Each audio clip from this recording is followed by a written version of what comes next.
The air in the refugee intake zone of the Los Angeles spaceport tasted like ozone, stale recycled oxygen, and the copper tang of alien fear. It was a smell that stuck to the back of the throat, coating the tongue with a metallic film that no amount of cheap station coffee could wash away. Overhead, banks of industrial fluorescent lights buzzed with the sound of angry insects, casting a sickly, sterile pallor over the hundreds of beings huddled in the intake pens. This was not the gleaming, hopeful future the history books had promised. This was logistics. This was freight processing. Jace wiped his hands on a rag that was already black with grease, leaving streaks of grime across his knuckles. He was currently knee-deep in the guts of a hydraulic lift that had seized up in Sector 4, jamming a crate of protein paste halfway to the mezzanine. He was a mechanic by trade, a medic by training, and exhausted by existence. He leaned back against the cold steel of the lift housing, taking a moment to breathe before diving back into the repair. From his vantage point, he had a clear view of the holding area designated for high-maintenance biologicals. It was a polite bureaucratic term for the refugees who were too sick, too injured, or too weird to be processed with the general population. That was where he saw her. She was hard to miss, even in the chaotic sea of chitinous limbs and multi-eyed faces. She was humanoid, Lyrian by the look of the high, sweeping cheekbones and the faint bioluminescent patterns that swirled beneath her pale skin like trapped starlight. She sat in a hovering gravity chair, a sleek, curved shell of white ceramic and matte alloy that looked far too expensive for a refugee zone.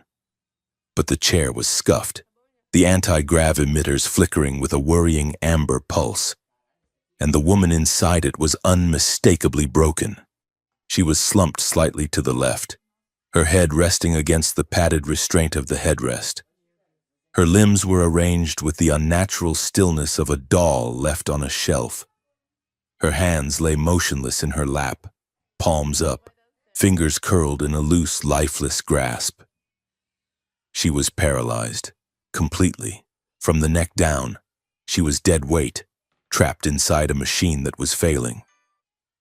A team of dock workers in high-visibility vests moved through the area, clearing space for a new shipment of atmospheric scrubbers. They were loud, rough, and running 2 hours behind schedule. "Move the cargo," the foreman shouted, pointing a thick finger at the corner where the Lyrian woman hovered. "Clear the bay." Two of the workers, sweating and irritated, grabbed the chassis of her chair. They did not speak to her. They did not check the stabilization readouts. They simply shoved the chair, sensitive to momentum, slewed sideways. One of the workers, a man with a shaved head and a cruel set to his jaw, laughed and hip-checked the side of the hoverfield generator. "Move it, sweetheart." The worker grunted. The impact disrupted the delicate gyroscopes. The chair dropped 6 inches with a sickening lurch, because she had no core control, no way to brace herself. The woman's head snapped violently to the side, slamming against the metal restraint. Her body flopped like a rag doll, sliding awkwardly until the safety harness caught her by the chest, holding her up in a grotesque parody of posture. Jace felt a spike of adrenaline hit his chest. He stood up, the grease rag clenched in his fist. The workers laughed. "Look at that," the shaved-headed man sneered, wiping his nose. "Broken tech inside broken tech. Waste of space." He reached out and shoved the chair again, harder this time, sending it spinning slowly toward the wall. The Lyrian woman did not scream. She did not cry out. She simply squeezed her eyes shut as the dizziness took her. When she opened them, Jace saw the shimmer of moisture pooling on her lower lashes. She blinked, trying to clear her vision, but she could not lift a hand to wipe the tears away. One heavy drop escaped, tracking a slow, glistening line through the glowing blue bio-pattern on her cheek. That single tear, falling unchecked, cut through Jace's cynicism like a plasma torch through butter. He dropped his wrench. It hit the concrete floor with a deafening clang that made the nearby refugees flinch. Jace vaulted over the safety rail of the maintenance bay, landing heavy on his boots, and marched across the intake floor. "Hey," Jace barked, his voice rough from smoke and disuse. "Back off." The workers turned, sizing him up. Jace was not a large man, but he carried the dense, corded muscle of someone who spent 12 hours a day wrestling heavy machinery. He also wore the distinct gray jumpsuit of station maintenance, which gave him a vague, indeterminate authority. "She is in the way," the foreman said, stepping forward. "She is a sentient being, not a crate," Jace snapped, stepping between the worker and the hovering chair. "And that chair is Class 4 medical tech with a gyroscopic stabilizer. You kick it again. You owe the station 50,000 credits in damages." "Do you have 50,000 credits?" The worker blinked, the number sobering him up instantly. He looked at the chair, then at Jace, then spat on the floor. "Whatever. Just get it out of the loading zone. It is useless anyway." The group shuffled off, their laughter fading into the background noise of the terminal. Jace let out a long breath, his hands shaking slightly from the confrontation. He turned to the chair. Up close, the damage was obvious. The cowling was cracked, and the hum of the engine was erratic, missing a beat every few seconds. He looked at the woman. Her eyes were wide, the irises a startling shade of violet that seemed to shift and swirl. She was staring at him with an intensity that was almost unnerving. "I am going to stabilize the field," Jace said, keeping his voice low and steady. "I am not going to hurt you, I just need to reset the gyro so you do not get sick." He knelt, his fingers flying over the manual controls hidden beneath the armrest. He knew this tech. It was older Lyrian design, intuitive but temperamental. He adjusted the output variance, smoothing out the wobble until the chair hovered perfectly still. "Better?" he asked, looking up. She stared at him. Her lips were pale, dry, and trembling. She made a small sound, a click in her throat, before the translator band around her neck flared with a soft blue light. Her voice, synthesized and slightly flat, whispered in halting English. "They pushed a paralyzed alien woman." Jace froze, his hand still on the control panel. He looked at her, confused. "Excuse me?" Her gaze drifted past him, unfocused, as if she were reading from a script written on the air. A bitter, jagged smile twitched at the corner of her mouth. "They pushed a paralyzed alien woman," she whispered again, the words trembling. "Only one human adopted her." Jace stared. It was a bizarre thing to say, a non sequitur, a hallucination brought on by trauma or shock. He assumed she was delirious. "I am not adopting you," he said gently, standing up and wiping his hands on his pants. "I am just fixing your chair so you do not crash." She did not respond. The bitter smile faded, leaving her face a mask of exhaustion. She closed her eyes, retreating back into the prison of her own body. The prophecy, or the joke, hung in the air between them, strange and heavy. Jace hesitated. He should go back to the hydraulic lift. He had a quota to fill, and his supervisor was already riding him about overtime. But the image of her head snapping back against the restraint, the way the workers had laughed, rooted him to the spot. He checked the hydration reservoir on the back of her chair. Empty. "Stay here," Jace said, though it was a stupid command. She could not go anywhere. He walked over to the nearby hydration station, ignoring the glare of a security drone hovering overhead.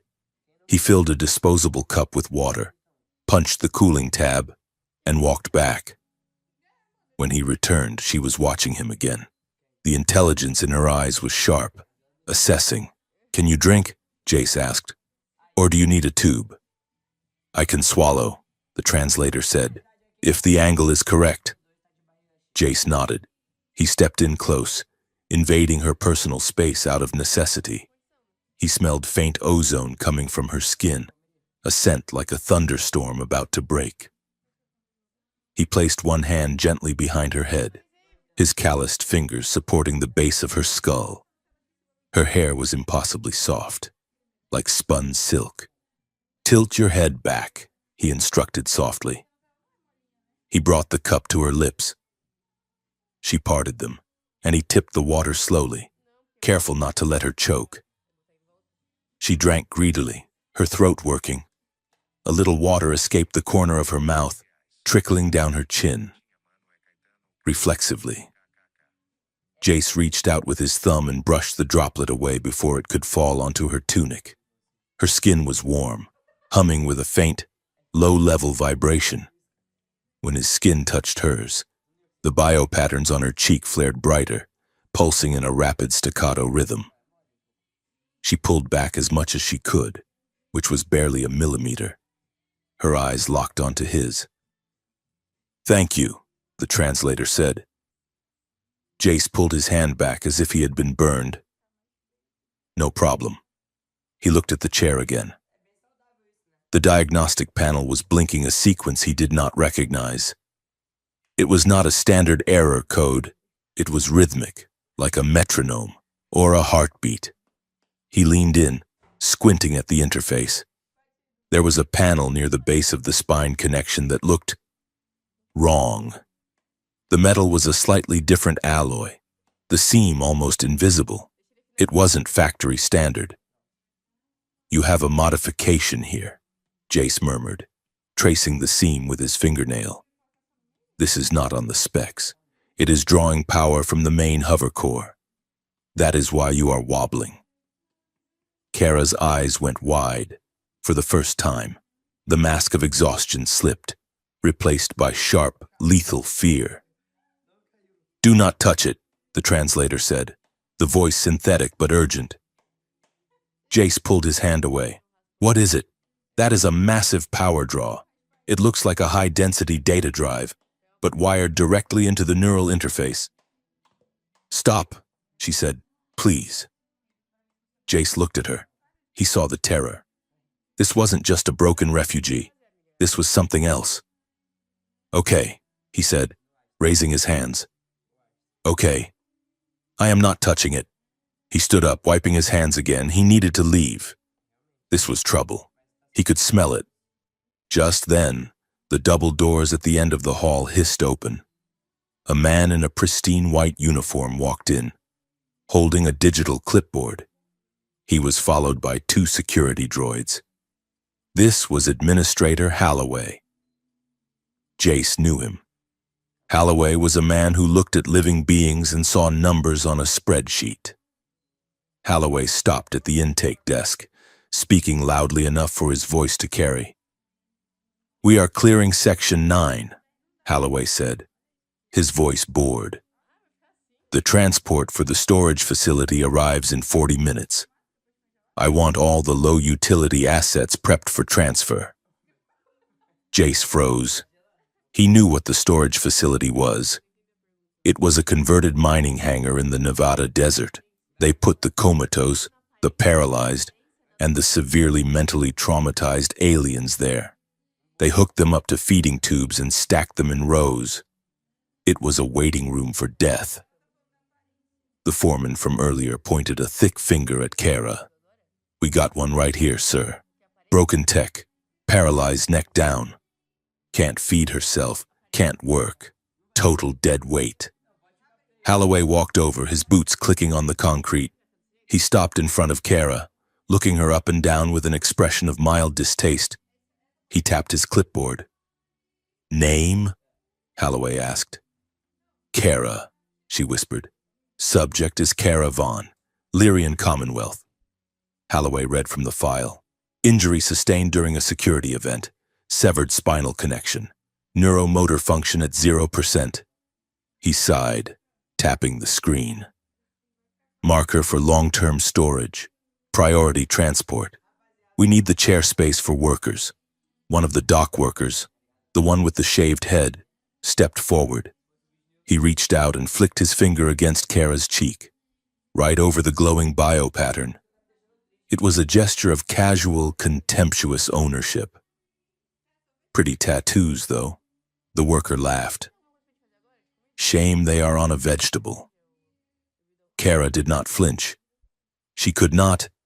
She just stared straight ahead, her jaw set, retaining a shred of dignity that seemed impossible in the circumstances.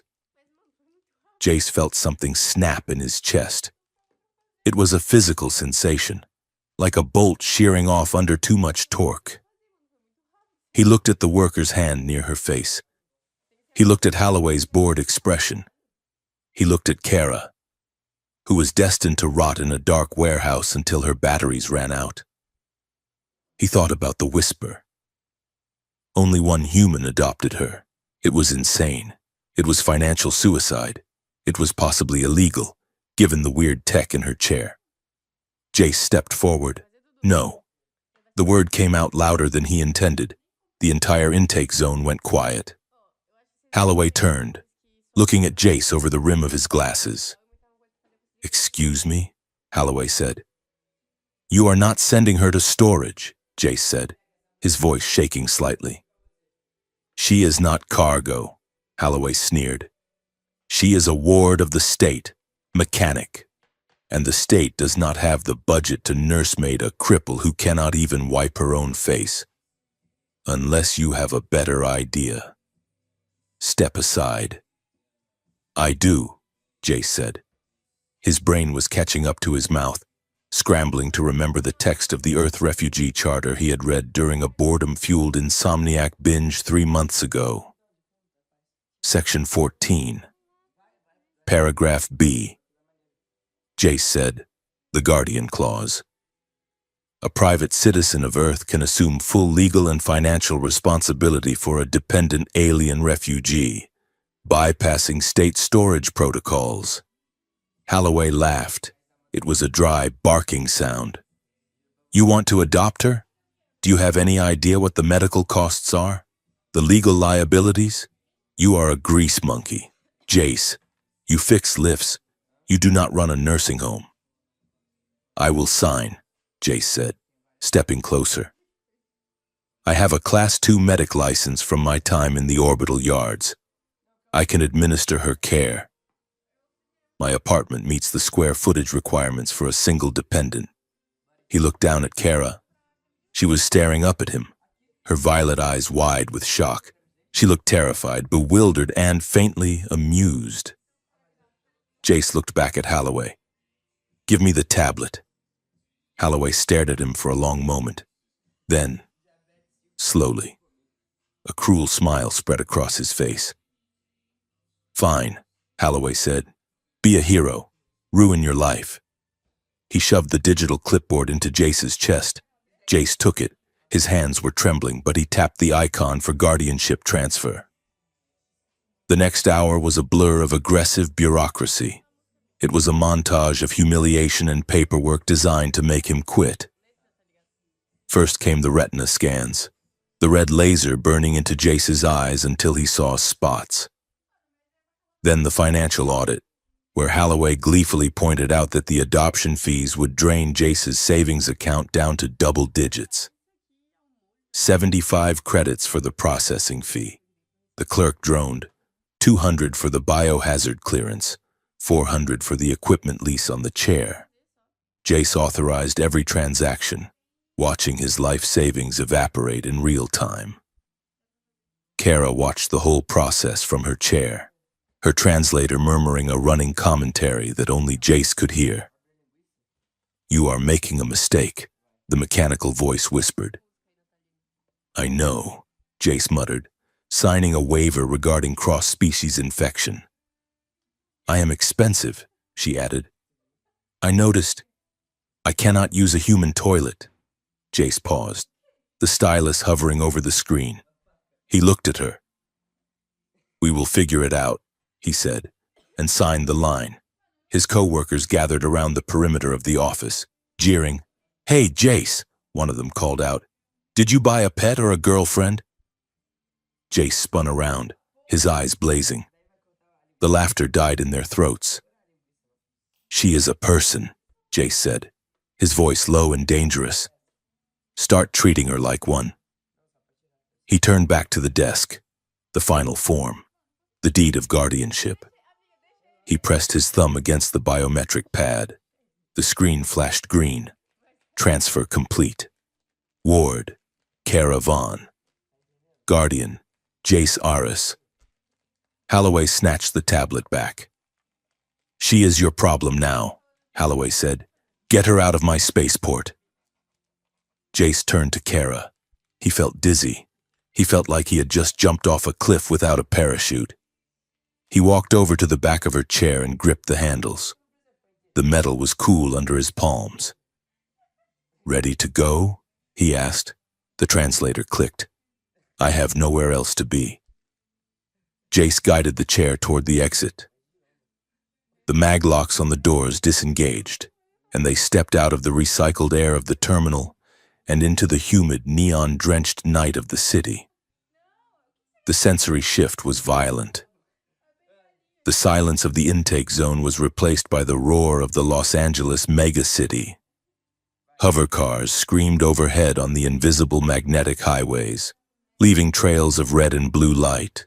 Holographic advertisements the size of skyscrapers danced in the smog, selling synthetic noodles and off-world vacations. The air smelled of rain, fried food, and exhaust. Jace pushed the chair along the walkway, navigating through the throngs of people, humans, Lyrians, Cathar, a melting pot of species trying to survive the night. Kara's head turned slightly, her eyes tracking a drone that buzzed past carrying a delivery box.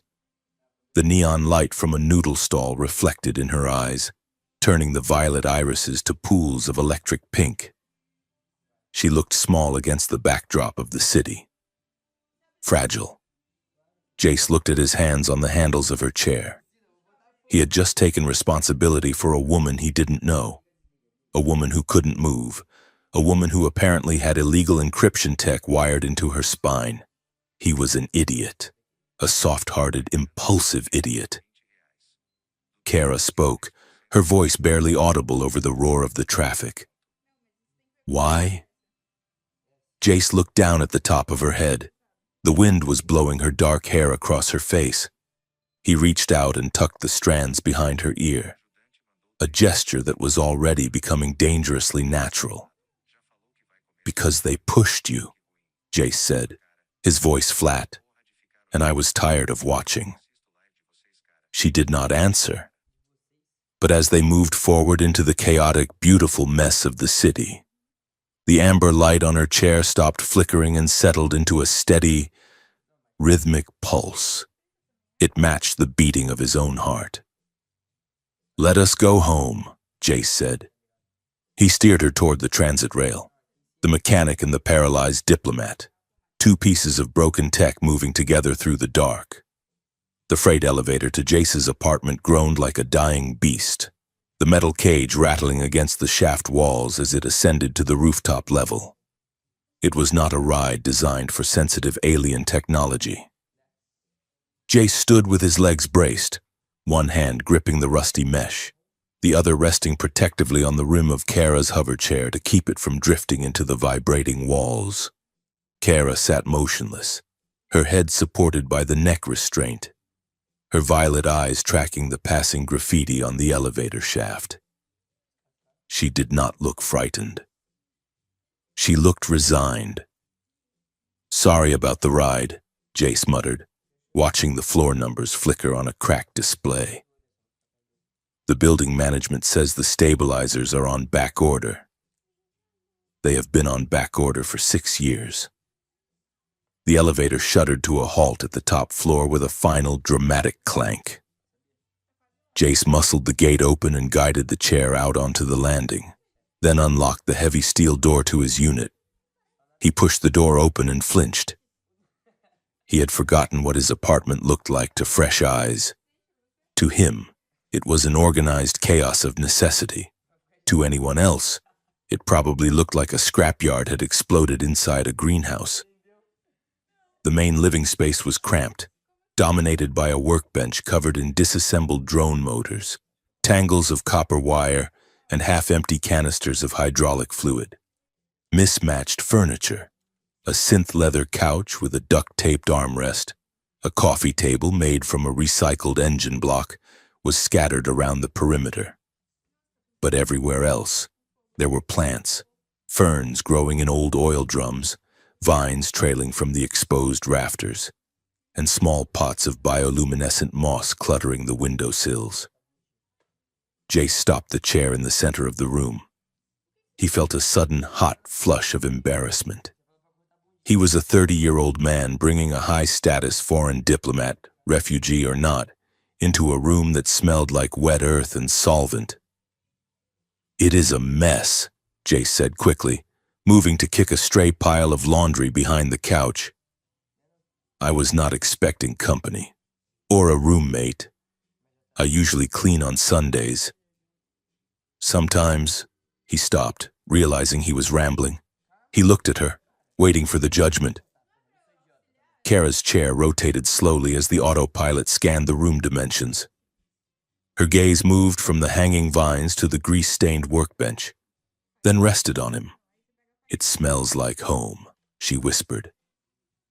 Jace blinked. "What?" The translator on her neck hummed softly. "Grease, metal, warm," the synthetic voice recited. "It smells like a ship engine room, but with vegetation." She paused, and the corner of her mouth twitched. "It is acceptable, Jace." He let out a breath he didn't know he was holding. He laughed, a short, sharp sound of relief. "Acceptable," he repeated, high praise. "Okay, let us get you settled." The logistics of the next hour were a crash course in the reality of his decision. The romantic notion of saving someone evaporated quickly when faced with the physical mechanics of moving a paralyzed adult body in a space not designed for it. He had to clear a space near the window for the chair's charging dock, which involved dragging the heavy engine block table across the concrete floor. He had to reroute power cables from his workbench to handle the chair's voltage requirements, praying he didn't blow the building's fuse box. Then came the personal care. "I need to check the chair's bio readouts," Jace said, standing over her. "And I probably need to adjust your headrest. You have been slumped forward since the spaceport." "Do it," she said. He reached out, his hands hovering for a second before touching her. He was a medic. He had patched up shredded limbs in zero-G and set bones in muddy trenches. He viewed the body as a machine. But this was different. He slid his hands gently under her jaw and the back of her head.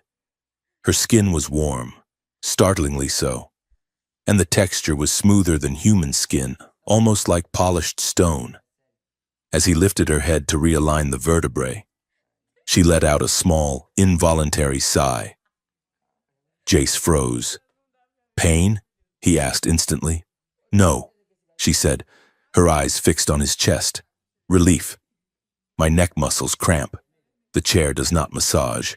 He adjusted the pads, his fingers brushing against the fine, downy hair at the nape of her neck. He could feel the pulse of the tech implants along her spine, humming in sync with her heartbeat. He was acutely aware of her helplessness. One slip of his hand, one wrong move, and he could hurt her. She was entirely at his mercy. The intimacy of it was suffocating. He pulled his hands away as soon as the lock clicked into place. "Better?" he asked, his voice sounding tight to his own ears. "Yes," she said. "Thank you." He turned away to busy himself with the power cables, needing a moment to recalibrate his own internal sensors. "Hungry?" Jace asked, keeping his back to her. "I require nutrients," the translator said. "Right, nutrients. I have..." Jace opened his fridge. which contained a sad assortment of condiments and beer. I have instant ramen, spicy shrimp flavor, or synthetic beef. The translator made a whirring noise. I cannot chew solid food easily, Kara said. Dysphagia is a side effect of the paralysis, and I cannot hold a spoon. Jace closed the fridge, feeling like an idiot. Of course, right. Liquid diet. I can blend the broth? Or, wait. He turned back to her. He remembered reading something about Lyrian physiology in a xenobiology pamphlet years ago. You guys have dermal nutrient absorption, right? Secondary digestion? Kara's eyes brightened. Yes. Through the sensor pads on my palms. It is not as efficient as eating, but for simple caloric intake, it works. Jace grinned. He grabbed the spicy shrimp cup, filled it with water from the kettle, and set it on the workbench. Okay. Science experiment time. He brought the steaming cup over. He had to override the chair's safety protocols to lower the armrest tray. He placed the hot cup on the tray. Okay, Jace said. I am going to move your hand. Tell me if it is too hot. He picked up her right hand. It was limp, heavy, and elegant. He guided it until her palm hovered just over the steam rising from the noodles. Sensors engaging, she whispered. She closed her eyes. A look of intense concentration crossed her face. Then, her nose wrinkled. It tastes like salt, she said, and burnt plastic? That is the shrimp, Jace said. And heat, she continued. It feels orange. Orange? Spicy as orange, she clarified. It is pleasant. Jace laughed. He spent the next 20 minutes holding her hands over various items in his kitchen, a piece of chocolate, dark velvet, a lemon, sharp yellow spikes, and a cold beer, blue static. It was ridiculous, standing there in his dirty jumpsuit, holding the hand of a paralyzed alien woman over a granola bar, but it broke the tension. Then, the accident happened. Jace was trying to access the chair's environmental controls to lower the internal temperature.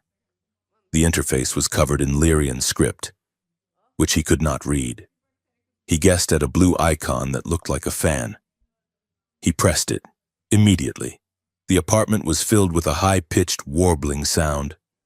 It sounded like a choir of crystal flutes being smashed underwater, accompanied by a rhythmic thumping bass. Holographic bubbles erupted from the chair's emitters, floating up to the ceiling and popping with showers of digital glitter. Jace jumped back, dropping his screwdriver. "What is that?" he shouted over the noise. "Is it an alarm?" Kara stared at him, her eyes wide. Then, her shoulders began to shake. She was laughing. It was a silent, convulsive laughter that rocked her paralyzed frame against the restraints.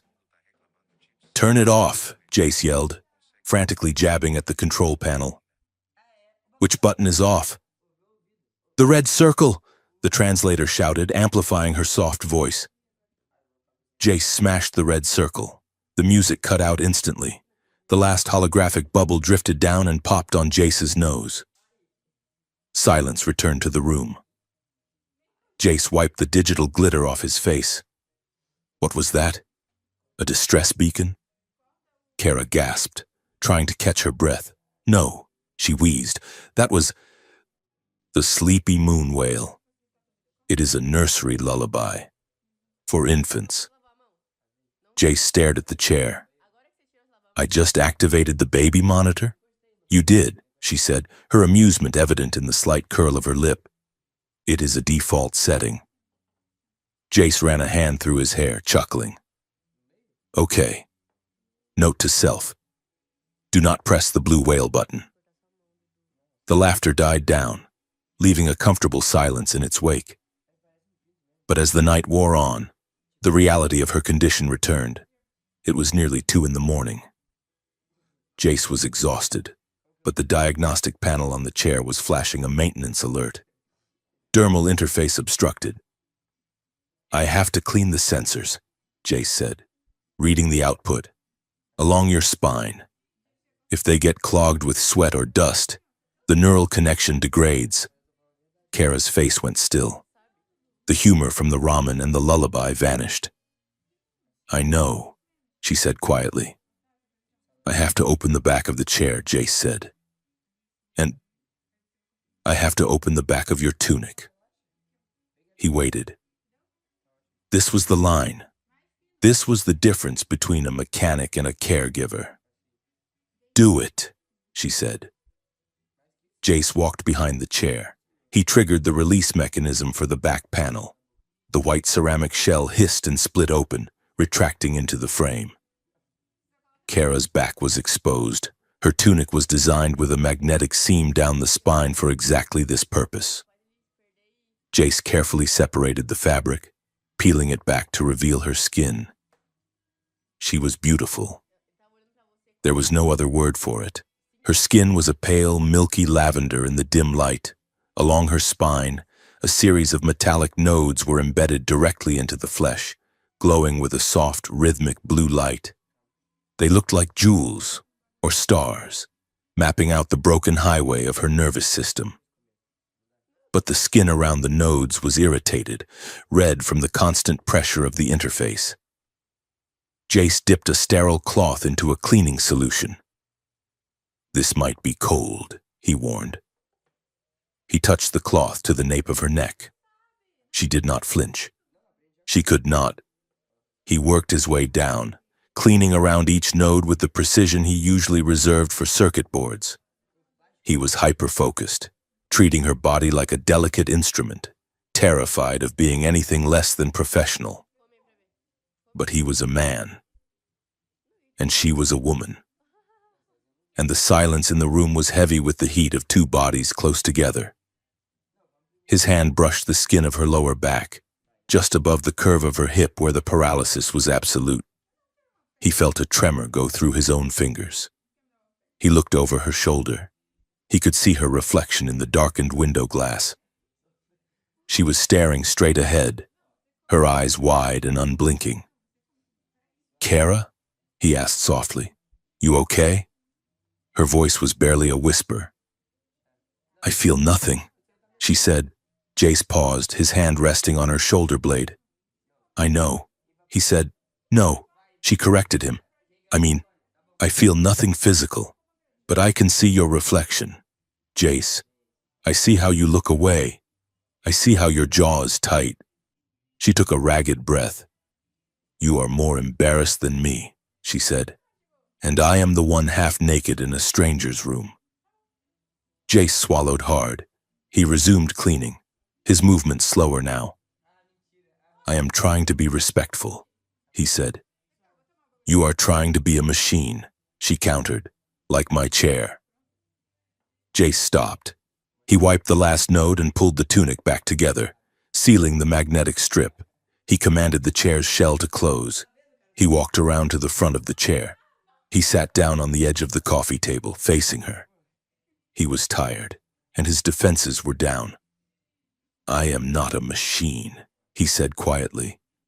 "That is the problem." Kara looked at him.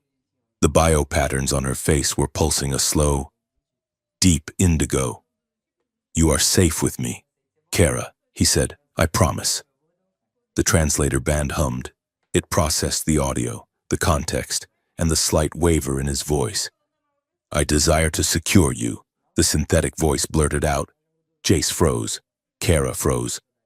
The translator had taken the idiomatic "safe with me" and, confused by the emotional subtext, chose the Lyrian verb for a possessive, romantic claim.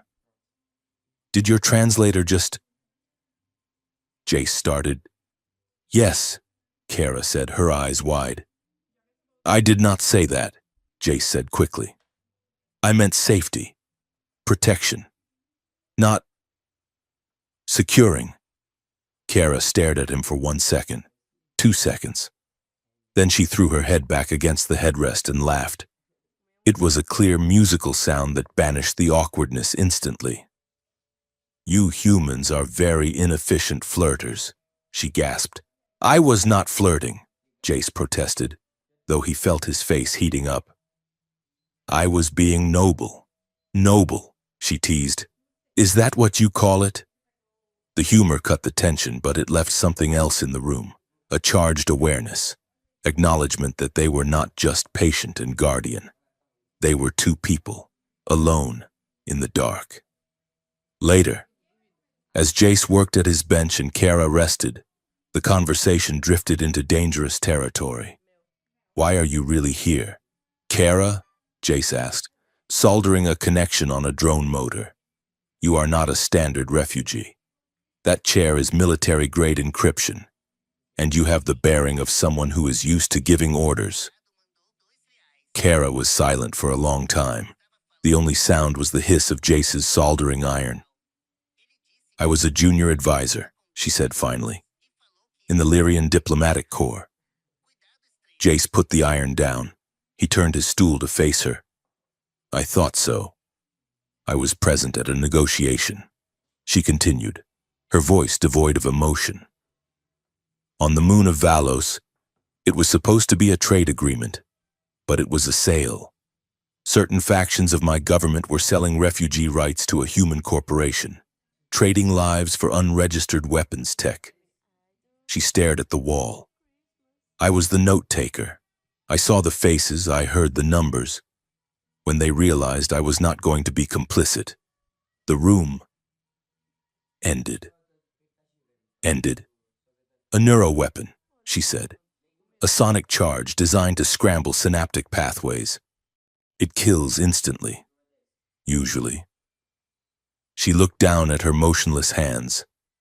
I was standing behind a heavy shielding pillar. The wave did not kill me. It just erased the connections, severed the bridge between my brain and my body. They called it a structural failure, an accident. They shipped me here to die quietly. Jace felt a cold chill run down his spine. So you are a loose end, he said. I am a witness, she corrected. A witness who cannot speak, cannot write, and cannot run. The perfect victim. Suddenly, the lights on her chair flickered violently. The amber pulse turned red. A hidden compartment on the armrest popped open with a pneumatic hiss, revealing a small data port that sparked with blue electricity. Jace jumped up. Whoa, he said. What is that? He reached for the compartment. Do not, Kara shouted. Jace pulled his hand back. A holographic projection shot out of the port, a stream of jagged scrolling symbols that looked like Lyrian code, but corrupted, twisted. It lasted for 3 seconds. Then the port slammed shut and the chair powered down to standby mode. Jace stared at the spot where the hologram had been. That was not a malfunction, he said. That was an encryption key. Kara's face was pale. She looked terrified. Curiosity is a dangerous trait. Jace, she whispered, you pulled me out of the trash. Do not dig deeper. You will not like what you find buried. Jace opened his mouth to argue, but the building chose that moment to groan. The lights in the apartment flickered once, twice, and then died. The hum of the refrigerator cut out. The city outside the window vanished as the sector grid went down, a common occurrence in the overtaxed slums of Los Angeles. Total darkness swallowed the room. Hold on, Jace said, his voice echoing in the sudden quiet. I have an emergency lantern somewhere. Do not move, Kara said. Look. Jace turned toward her voice. In the absolute darkness, she was glowing.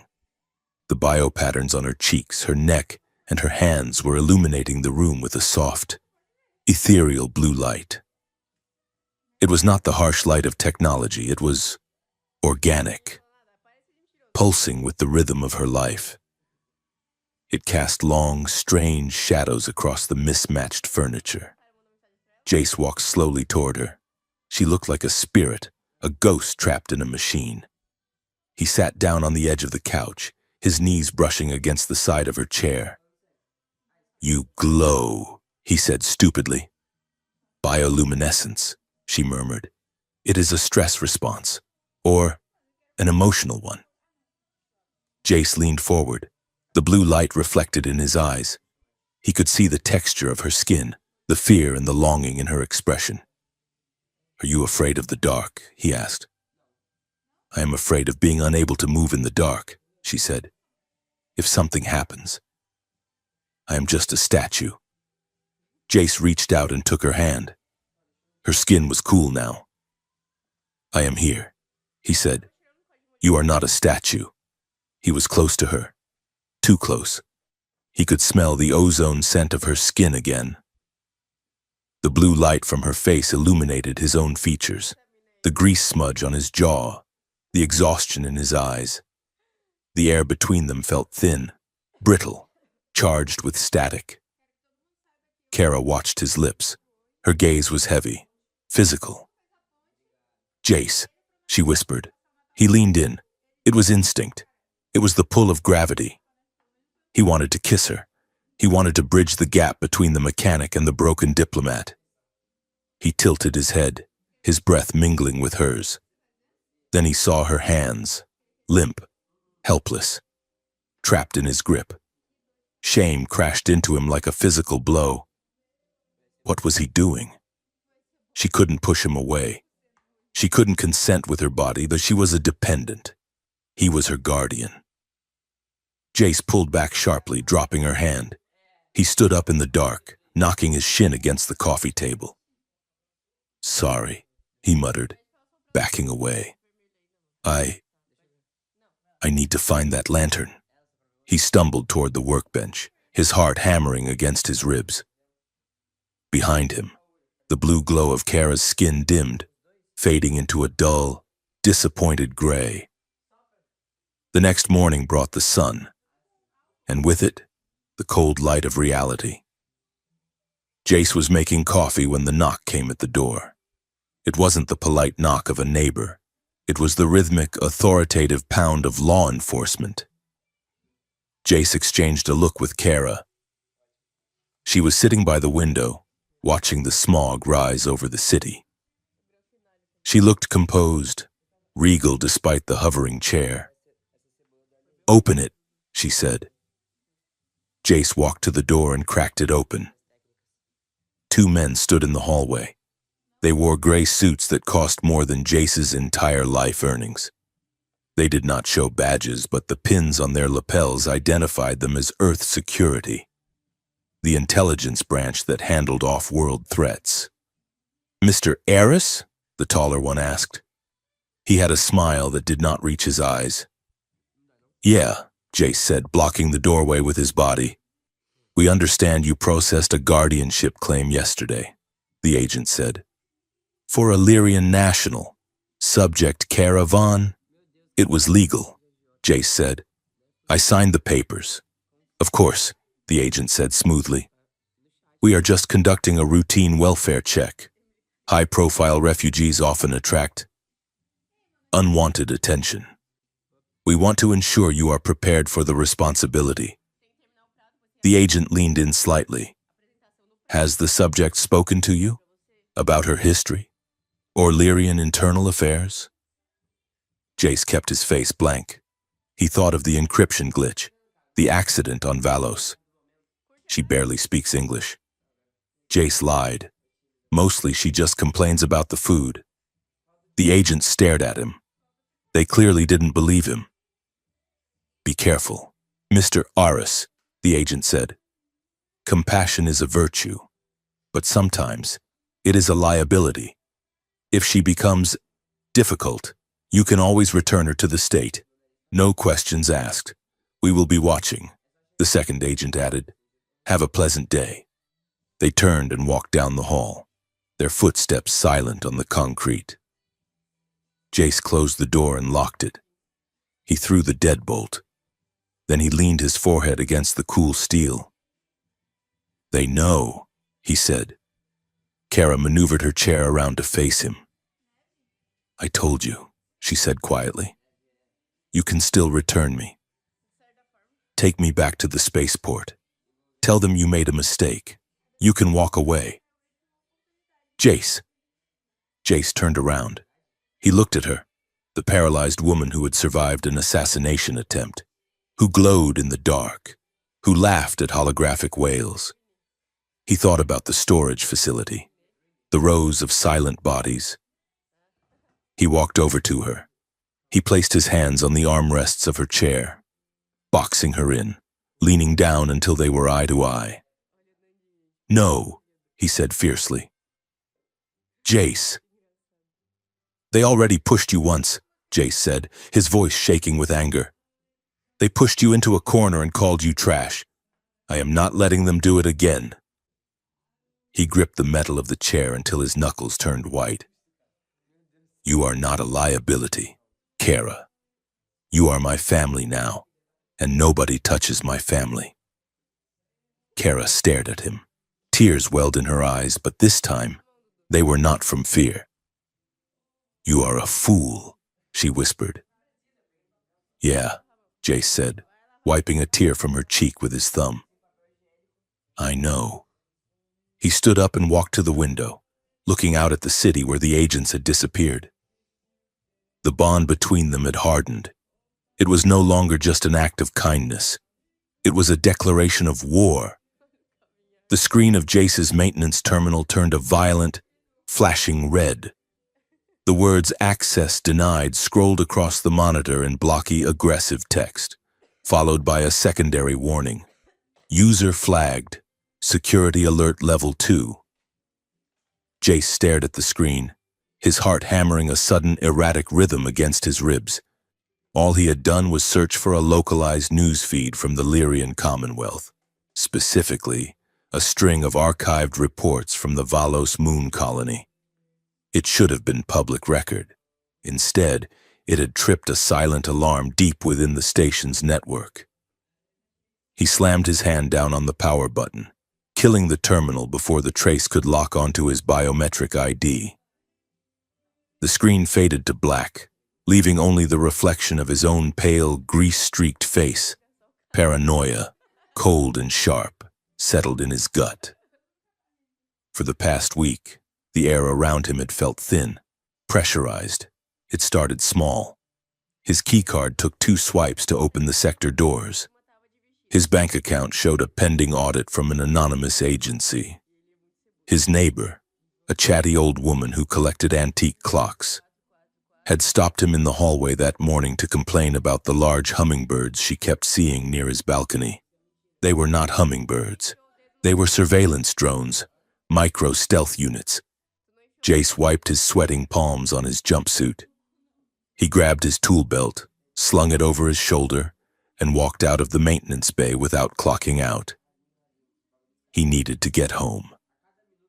The apartment was quiet when he arrived, bathed in the warm golden light of the late afternoon sun filtering through the smog. Kara was where he had left her, positioned near the window so she could watch the sky traffic. Her eyes were closed, her head tipped back against the restraint. Jace locked the door behind him, throwing the deadbolt and jamming a steel wedge under the frame. Kara opened her eyes. The violet irises were clouded with fatigue. You are early, the translator murmured. They flagged my terminal, Jace said, moving quickly to the window to pull the blackout shades. I tried to pull the Valos archives. It triggered a security tag. Kara's expression did not change, but the bioluminescent patterns on her cheeks dimmed, shifting to a dull, anxious gray. I told you not to dig, she whispered. I am not digging, Jace snapped, his nerves fraying. I am trying to understand why I have 3 different government agencies breathing down my neck because I adopted a refugee. He paced the small room, his boots heavy on the concrete floor. Then it happened, behind him. There was a soft, electronic hum, the sound of a hover engine spooling up. Jace turned. Kara's chair was moving. It was not the gentle, drifting movement of the idle cycle. The engines were engaging with purposeful thrust. The chair rotated smoothly, turning away from the window and facing the balcony door. "Kara?" Jace asked. "What are you doing?" "I am not doing it," she said, her voice rising in panic. "I am not doing anything." "Jace!" The chair surged forward. It moved with terrifying precision, gliding toward the glass sliding door that led to the roof edge. The balcony had a low railing, too low to stop a heavy gravity chair moving at speed. Jace lunged. "Stop!"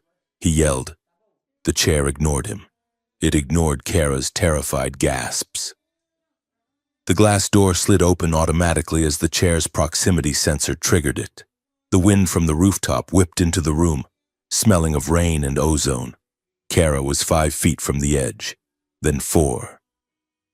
Jace threw himself across the room. He did not go for the chair itself. The hover field would just repel him. He dove for the wall outlet where the auxiliary charging cable was still plugged in. He grabbed the thick black cord with both hands and planted his boots against the wall. He heaved with every ounce of strength in his body. The cable went taut. The chair jerked to a halt, the engines whining in protest as they fought against the tether. Kara's head snapped forward, her hair whipping across her face. "Help me!" she screamed, the translator amplifying the raw terror in her voice. Jace gritted his teeth, his muscles burning. The chair was winning. The motor was too strong. The plug was starting to pull out of the wall socket. Sparks showered down onto the floor. Jace scrambled up, still gripping the cable, and threw his body weight onto the chair's rear chassis. He reached blindly for the manual kill switch located under the main drive unit. His fingers scraped against hot metal. He found the latch and yanked the power coupling free. The engine died instantly. The chair dropped like a stone, the hover field collapsing. It slammed onto the concrete floor with a bone-jarring thud, just inches from the open balcony door. Silence rushed back into the room, broken only by the sound of Jace's ragged breathing and the soft, terrified weeping of the woman trapped in the machine. Jace scrambled to his feet and slammed the balcony door shut. He dragged the heavy coffee table in front of it. Then he fell to his knees beside the chair. "Are you okay?" he gasped, reaching out to touch her shoulder. "Did it hurt you?" Kara was shaking. Tremors racked her paralyzed body, a physiological reaction she could not control. "They tried to throw me off," she whispered. "They hacked the guidance system. They tried to throw me off the roof." Jace looked at the dead machine. He looked at the open panel where he had ripped the coupling. He stood up, his fear hardening into cold, clinical anger. He went to his workbench and grabbed a diagnostic tablet and a set of bypass clips. "I am going to find out what is inside this thing," he said. "Right now." He spent the next hour dissecting the chair's software architecture. He bypassed the standard refugee locks, ignored the warranty warnings, and drove straight into the kernel of the operating system. What he found made his blood run cold. It wasn't just a guidance bug. Buried beneath the chair's motor controls was a layer of code that shouldn't exist. It was organic. It was a digital mirror of a nervous system, woven directly into the chair's interface. Jace sat back on his heels, staring at the holographic display projecting from his tablet. "It is you," he said softly. Kara watched him from the shadows, her face pale. "What?" "The code," Jace said, pointing to the scrolling data. "It is not just software. It is a biometric recording. The chair is reading your neural patterns constantly. But look at this layer here." He highlighted a dense block of encrypted data that pulsed with a rhythmic beat. "This isn't operating data," Jace said. "This is a file, a massive one, and it is locked to your specific brainwave frequency. The neuro weapon that paralyzed you. It didn't just break the connection. It fused something to you, none." Kara closed her eyes. She let out a long, shuddering breath. "I suspected," she said. "Suspected what? That I am not just a witness." She said, "I am the evidence." She opened her eyes, and the look in them was ancient and weary. "The meeting on Valos," she began, her voice steadying. "It was between the Lyrian High Council and a human paramilitary group called Black Sun. They were signing a pact. The Council gets experimental terraforming tech. Black Sun gets the rights to harvest refugee populations for neural mapping experiments." Jace felt sick. "Slavery," he whispered. "Worse," Kara said. "Erasure. I was there. I was recording the minutes on a secure diplomatic drive embedded in my neural link when the Black Sun agent triggered the neuro weapon to silence the room. The blast wave hit me while the drive was active." She looked down at her motionless chest. "The surge fried my motor cortex," she said. "But the data, the recording of the pact, the faces, the signature, the blast fused it into my subconscious. It is locked inside my nervous system. The chair is just the interface. I am the vault. Jace. As long as I am alive, the crime is preserved." Jace looked at her with a new kind of awe. She was a living encryption key. That was why they hadn't just killed her at the spaceport. They needed to extract the data first, or ensure it was destroyed along with her body in an accident, like falling off a balcony. "We have to get you out of here," Jace said, standing up. "If they can hack the chair, they know exactly where we are." He didn't get to finish the sentence. The front door of the apartment exploded inward. There was no warning knock, no demand to surrender, just the deafening crack of a magnetic breach charge, followed by the screech of tearing metal. The heavy steel door flew across the room, smashing into the kitchen cabinets. Jace was thrown backward by the concussion. He hit the floor hard, his ears ringing. Through the smoke, 3 figures moved into the apartment. They were dressed in matte black tactical armor, their faces obscured by multi-lens helmets. They moved with the fluid, silent efficiency of professionals. "Target acquired," a distorted voice said. "Secure the asset. Eliminate the Guardian." Jace scrambled backward, his hand grasping for anything. A wrench, a screwdriver. He grabbed a heavy hydro spanner from the floor. One of the intruders raised a suppressed rifle, aiming directly at Jace's chest. Kara screamed. "Override," she shouted. "Voice authorization Von Alpha 9, execute emergency purge." The command was not for the guidance system. It was for the hover core itself. The chair, which Jace had just powered down, still had residual charge in the capacitors. Kara's voice command bypassed the safety regulators and dumped the entire energy reserve into the magnetic field generators in a single microsecond burst. The result was a concussive wave of magnetic force. It erupted from the base of the chair, a visible ripple of blue energy. It slammed into the intruders, throwing them violently against the walls. Their electronics sparked and shorted. The rifle in the lead attacker's hand fired blindly into the ceiling before he crumpled to the floor. Jace was knocked flat, but he was shielded by the workbench. "Move!" Kara yelled, her voice cracking. "Jace, move!" Jace didn't think. He scrambled up, vaulting over the debris. He grabbed the handles of the dead chair. Without power, it weighed nearly 200 pounds. He grunted, driving his legs into the floor, and shoved. The chair skidded on its emergency rollers. He didn't go for the door. The hallway would be blocked. He went for the hole in the kitchen wall where the old ventilation shaft had been sealed up. He grabbed the hydro spanner and smashed the drywall, kicking through the rotting plaster. "Go, go, go!" he chanted, mostly to himself. He shoved the chair through the gap, scraping the paint, and squeezed through after her. They tumbled into the service corridor just as the apartment behind them filled with the strobe light flashes of stun grenades. Jace didn't stop. He pushed the heavy chair down the service ramp. his boots slipping on the grime. He burst out into the alleyway behind the building. It was raining, a heavy, relentless downpour that turned the neon-lit streets into a blur of color and oil. Jace ran.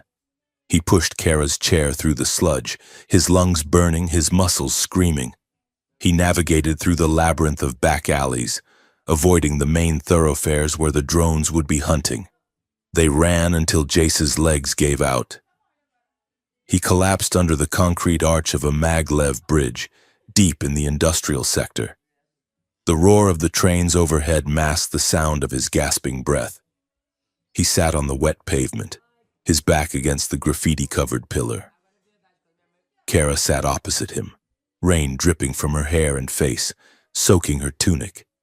She looked small, wet, and incredibly fierce. "We are alive," Jace wheezed.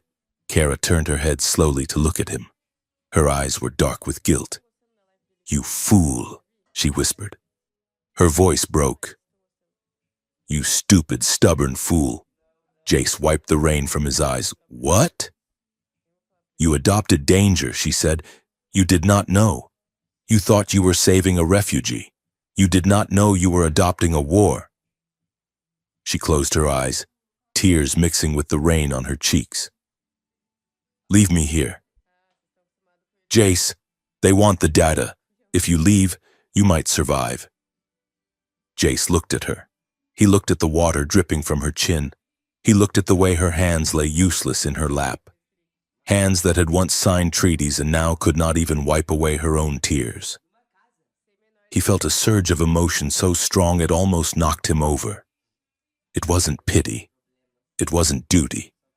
It was a fierce, possessive tenderness. He crawled over to her on his hands and knees. He reached out and grabbed the arms of her chair, leaning in until his face was inches from hers. "I did not adopt a refugee," he said, his voice rough and angry. "I adopted you." He shook the chair slightly. "You think I care about the politics? You think I care about the war? I saw you. I saw you in that intake zone, and I saw someone who was still fighting even when she could not move a muscle." He took a breath, his chest heaving. Danger came free. "Kara, it was part of the package, and I am keeping the package." Kara stared at him. The rain drummed against the metal of her chair. For a long moment, she said nothing. Then, a small, trembling smile broke through her despair. "You are a terrible mechanic," she whispered. "You broke my hover drive." "I will fix it," Jace said, leaning his forehead against the armrest of her chair. "I will fix everything." They rested for an hour, shivering in the cold, before moving on. They had to go deeper. The surface streets were compromised. Jace knew where to go. The Drowned District. It was an area of the megacity that had been partially flooded during the sea level rise of the 40s.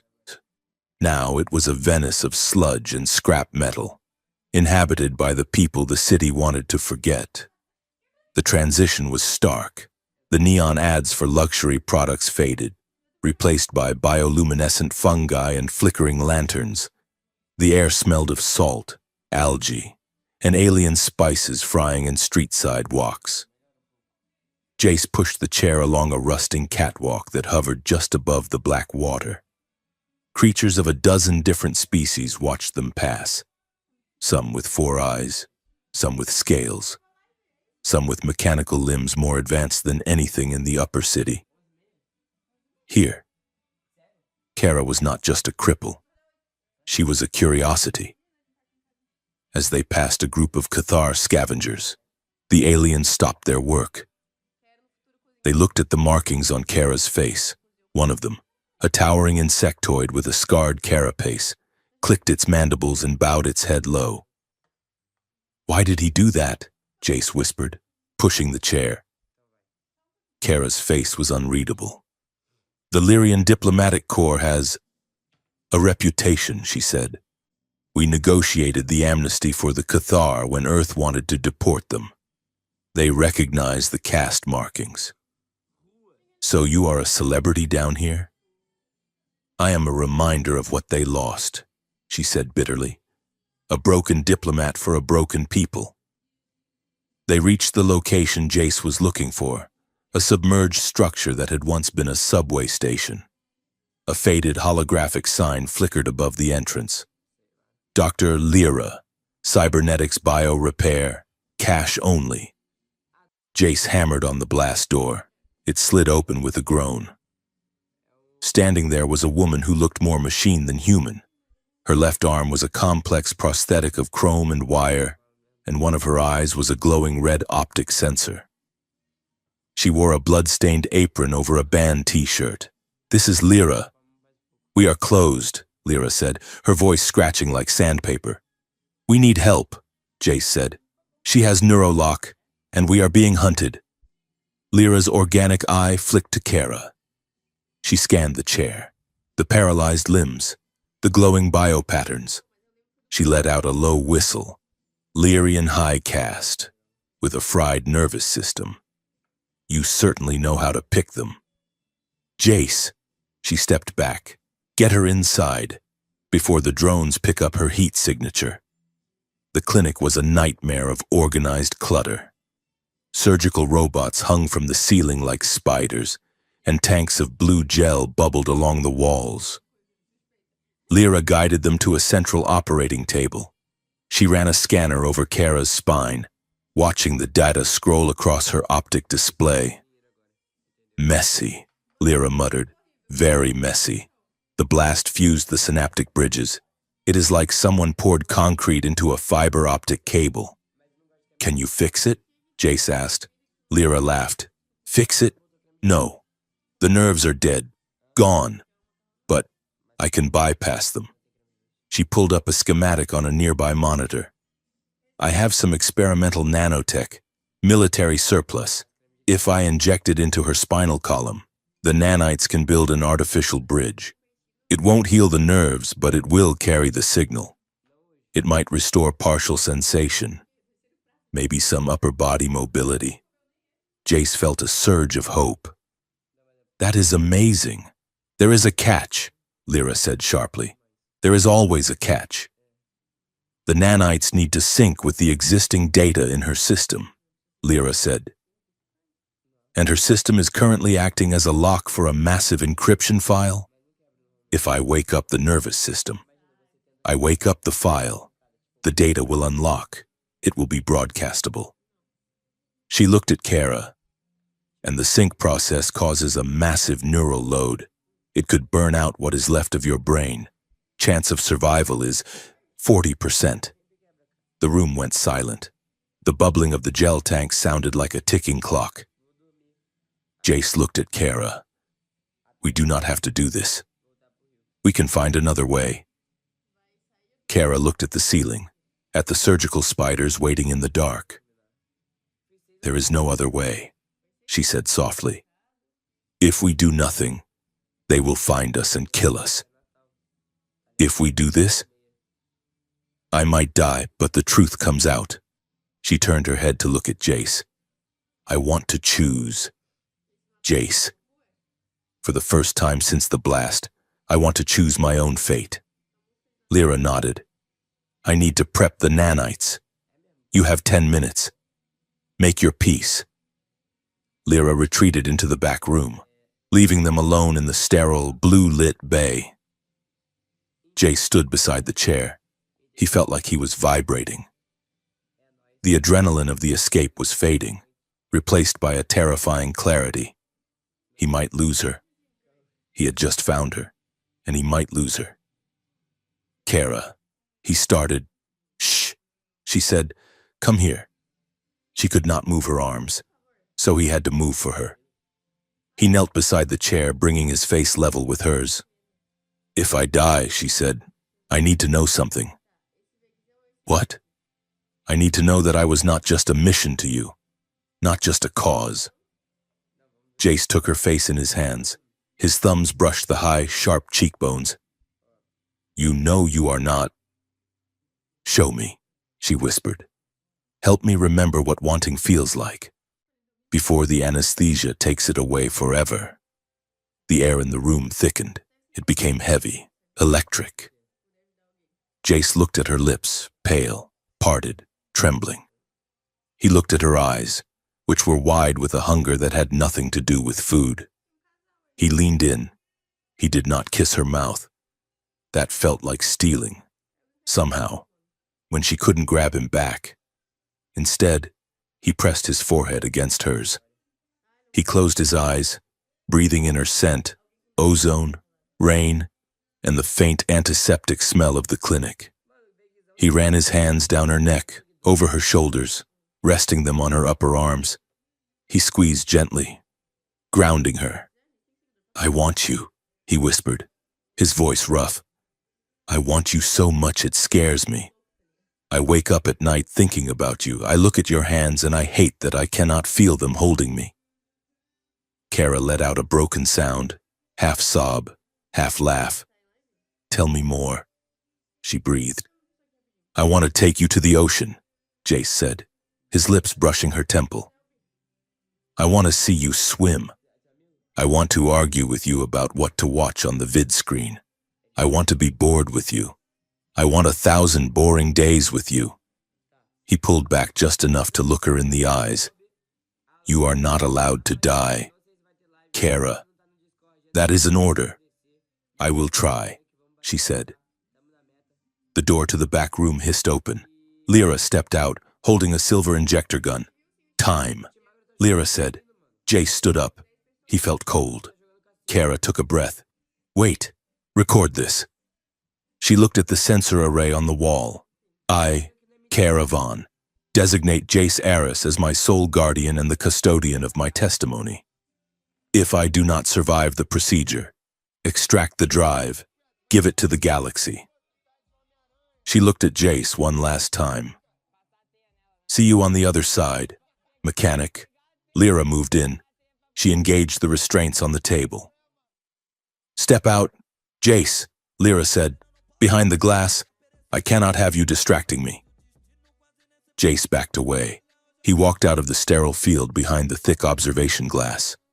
He watched as Lyra positioned the injector over Kara's spine. He watched as the needle descended. Kara flinched. Her body arched against the straps, not from pain she could feel, but from the shock to her system. The lights in the room dimmed, then, violently. The biopatterns on Kara's skin flared blindingly bright. The alien tech in her chair screamed a high-pitched feedback loop, and blue lines of energy began to snake up her spine, visible through her skin like lightning trapped in a bottle. Jace pressed his hand against the glass. He watched the woman he loved convulse as the nanites hit her bloodstream, fighting a war to rebuild the bridges that had been burned. He stood there, fists clenched, watching the light consume her, praying to a universe he didn't believe in that she would come back to him. The observation glass was cold against Jace's forehead. Inside the sterile field, the air shimmered with the heat of the magnetic containment unit.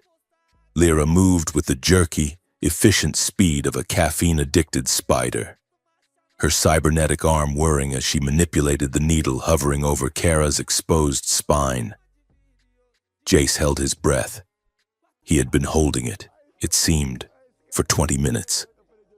On the wall of monitors, Kara's life was reduced to a series of jagged lines, green for heart rate, blue for oxygen saturation, and a terrified, erratic red line that represented the synaptic load on her damaged nervous system. "Injecting the catalyst now." Lyra's voice crackled over the intercom. The silver needle descended. It pierced the skin between the 4th and 5th vertebrae.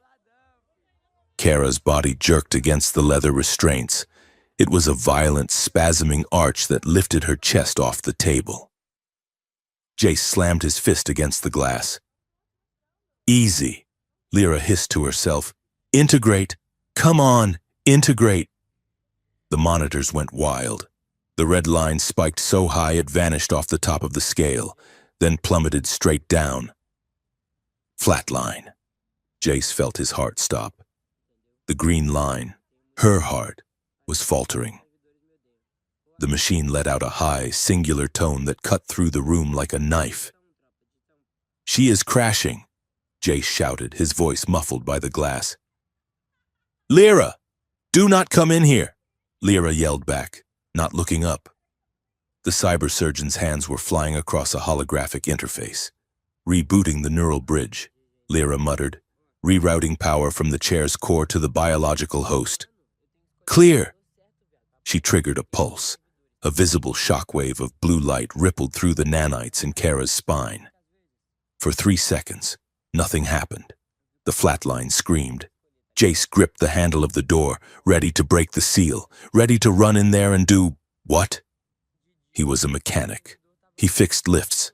He could not fix this. Then, the room exploded with light. It did not come from the overhead lamps. It came from Kara. Her biopatterns, usually a soft, rhythmic blue, flared into a blinding white incandescence.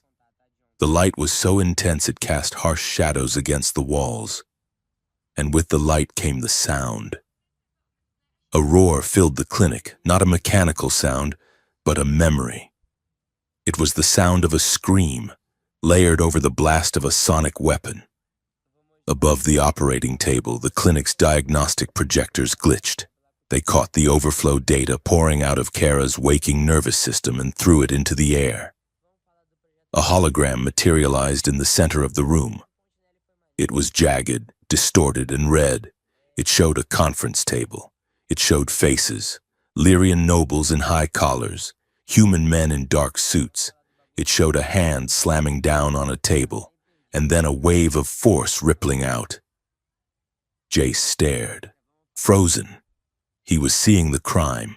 He was seeing the moment Kara died and was born again as a vault. The projection vanished as quickly as it had appeared. The blinding light on Kara's skin dimmed back to a steady, pulsing rhythm. Beep, beep, beep. The heart monitor returned. Strong, steady. Lyra slumped against the wall, wiping sweat from her forehead with her metal arm.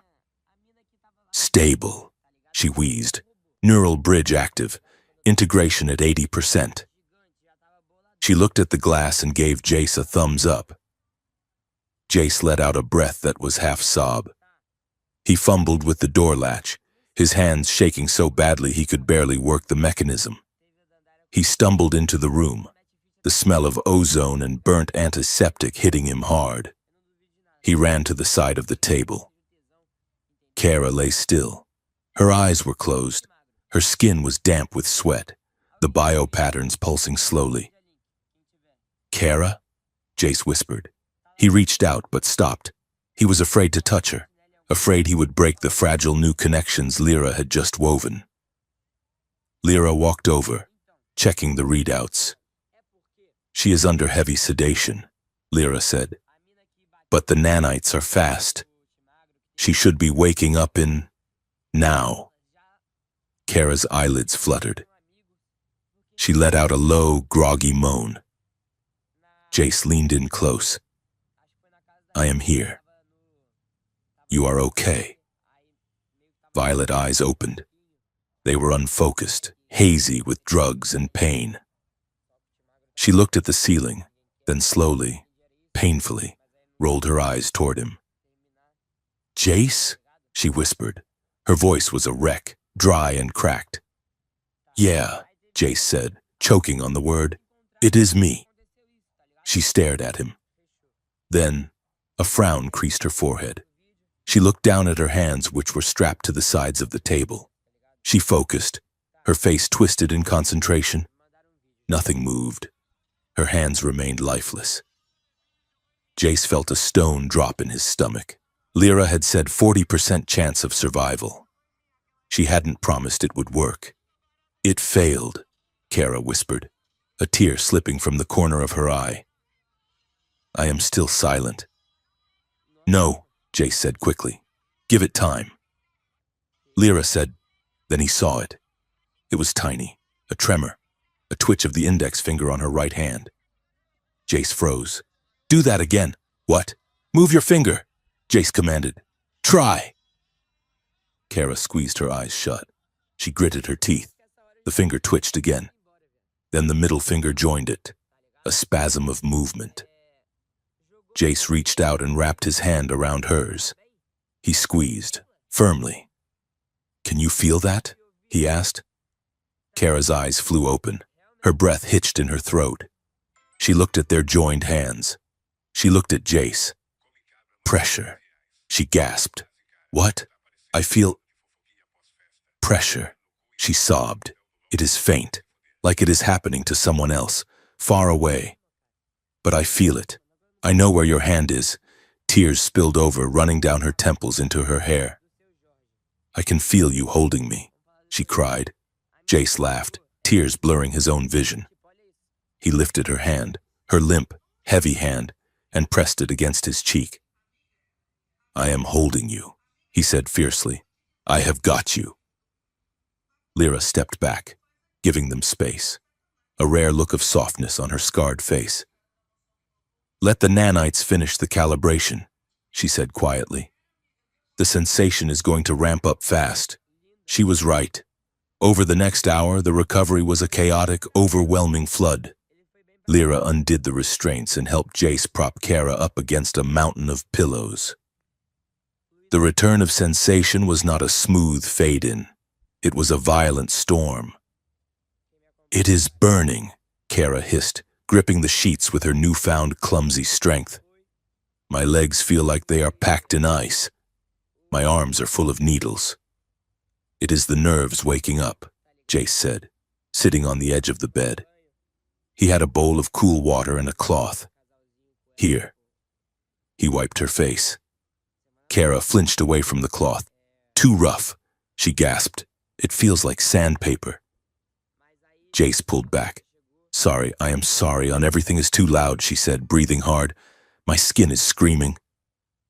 Jace sat still, his hands in his lap. He felt helpless again. "Just breathe," he said. "Tell me what helps." Kara took a deep, shuddering breath. She closed her eyes, focusing on the internal storm. "Touch me," she said. "Where?" "My arm," she said. "But slow. Do not move. Just wait. I need to know where my edges are." Jace carefully placed his hand on her forearm. He did not stroke or rub. He just let the weight of his palm rest there. Kara exhaled. Better. The static is quieting down. She opened her eyes and looked at him. The drugs were wearing off, leaving her gaze sharp and luminous. "Test the neck," she said.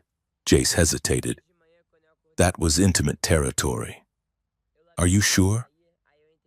"Do it." Jace reached out. He brushed his fingertips against the side of her neck, just below the ear, where the Lyrian bio-pattern swirled in a complex knot. His skin barely grazed hers. Kara shuddered. It was a full-body reaction, a ripple that started at her neck and went all the way to her toes. A sound was torn from her throat, a soft, startled gasp that sounded dangerously like a moan. She turned her head into his hand, pressing against his palm. Jace froze. His heart hammered against his ribs. The room seemed to shrink until it was just the two of them, the air thick with the smell of ozone and the heat radiating from her skin. He could feel the pulse in her neck beating frantically against his fingertips. "What does that feel like?" Jace asked, his voice low and hoarse. Kara looked up at him. Her pupils were blown wide, swallowing the violet irises. "It feels like electricity," she whispered. "It feels terrifying and beautiful." She paused, her gaze dropping to his lips, then back up to his eyes. "Especially because it is you."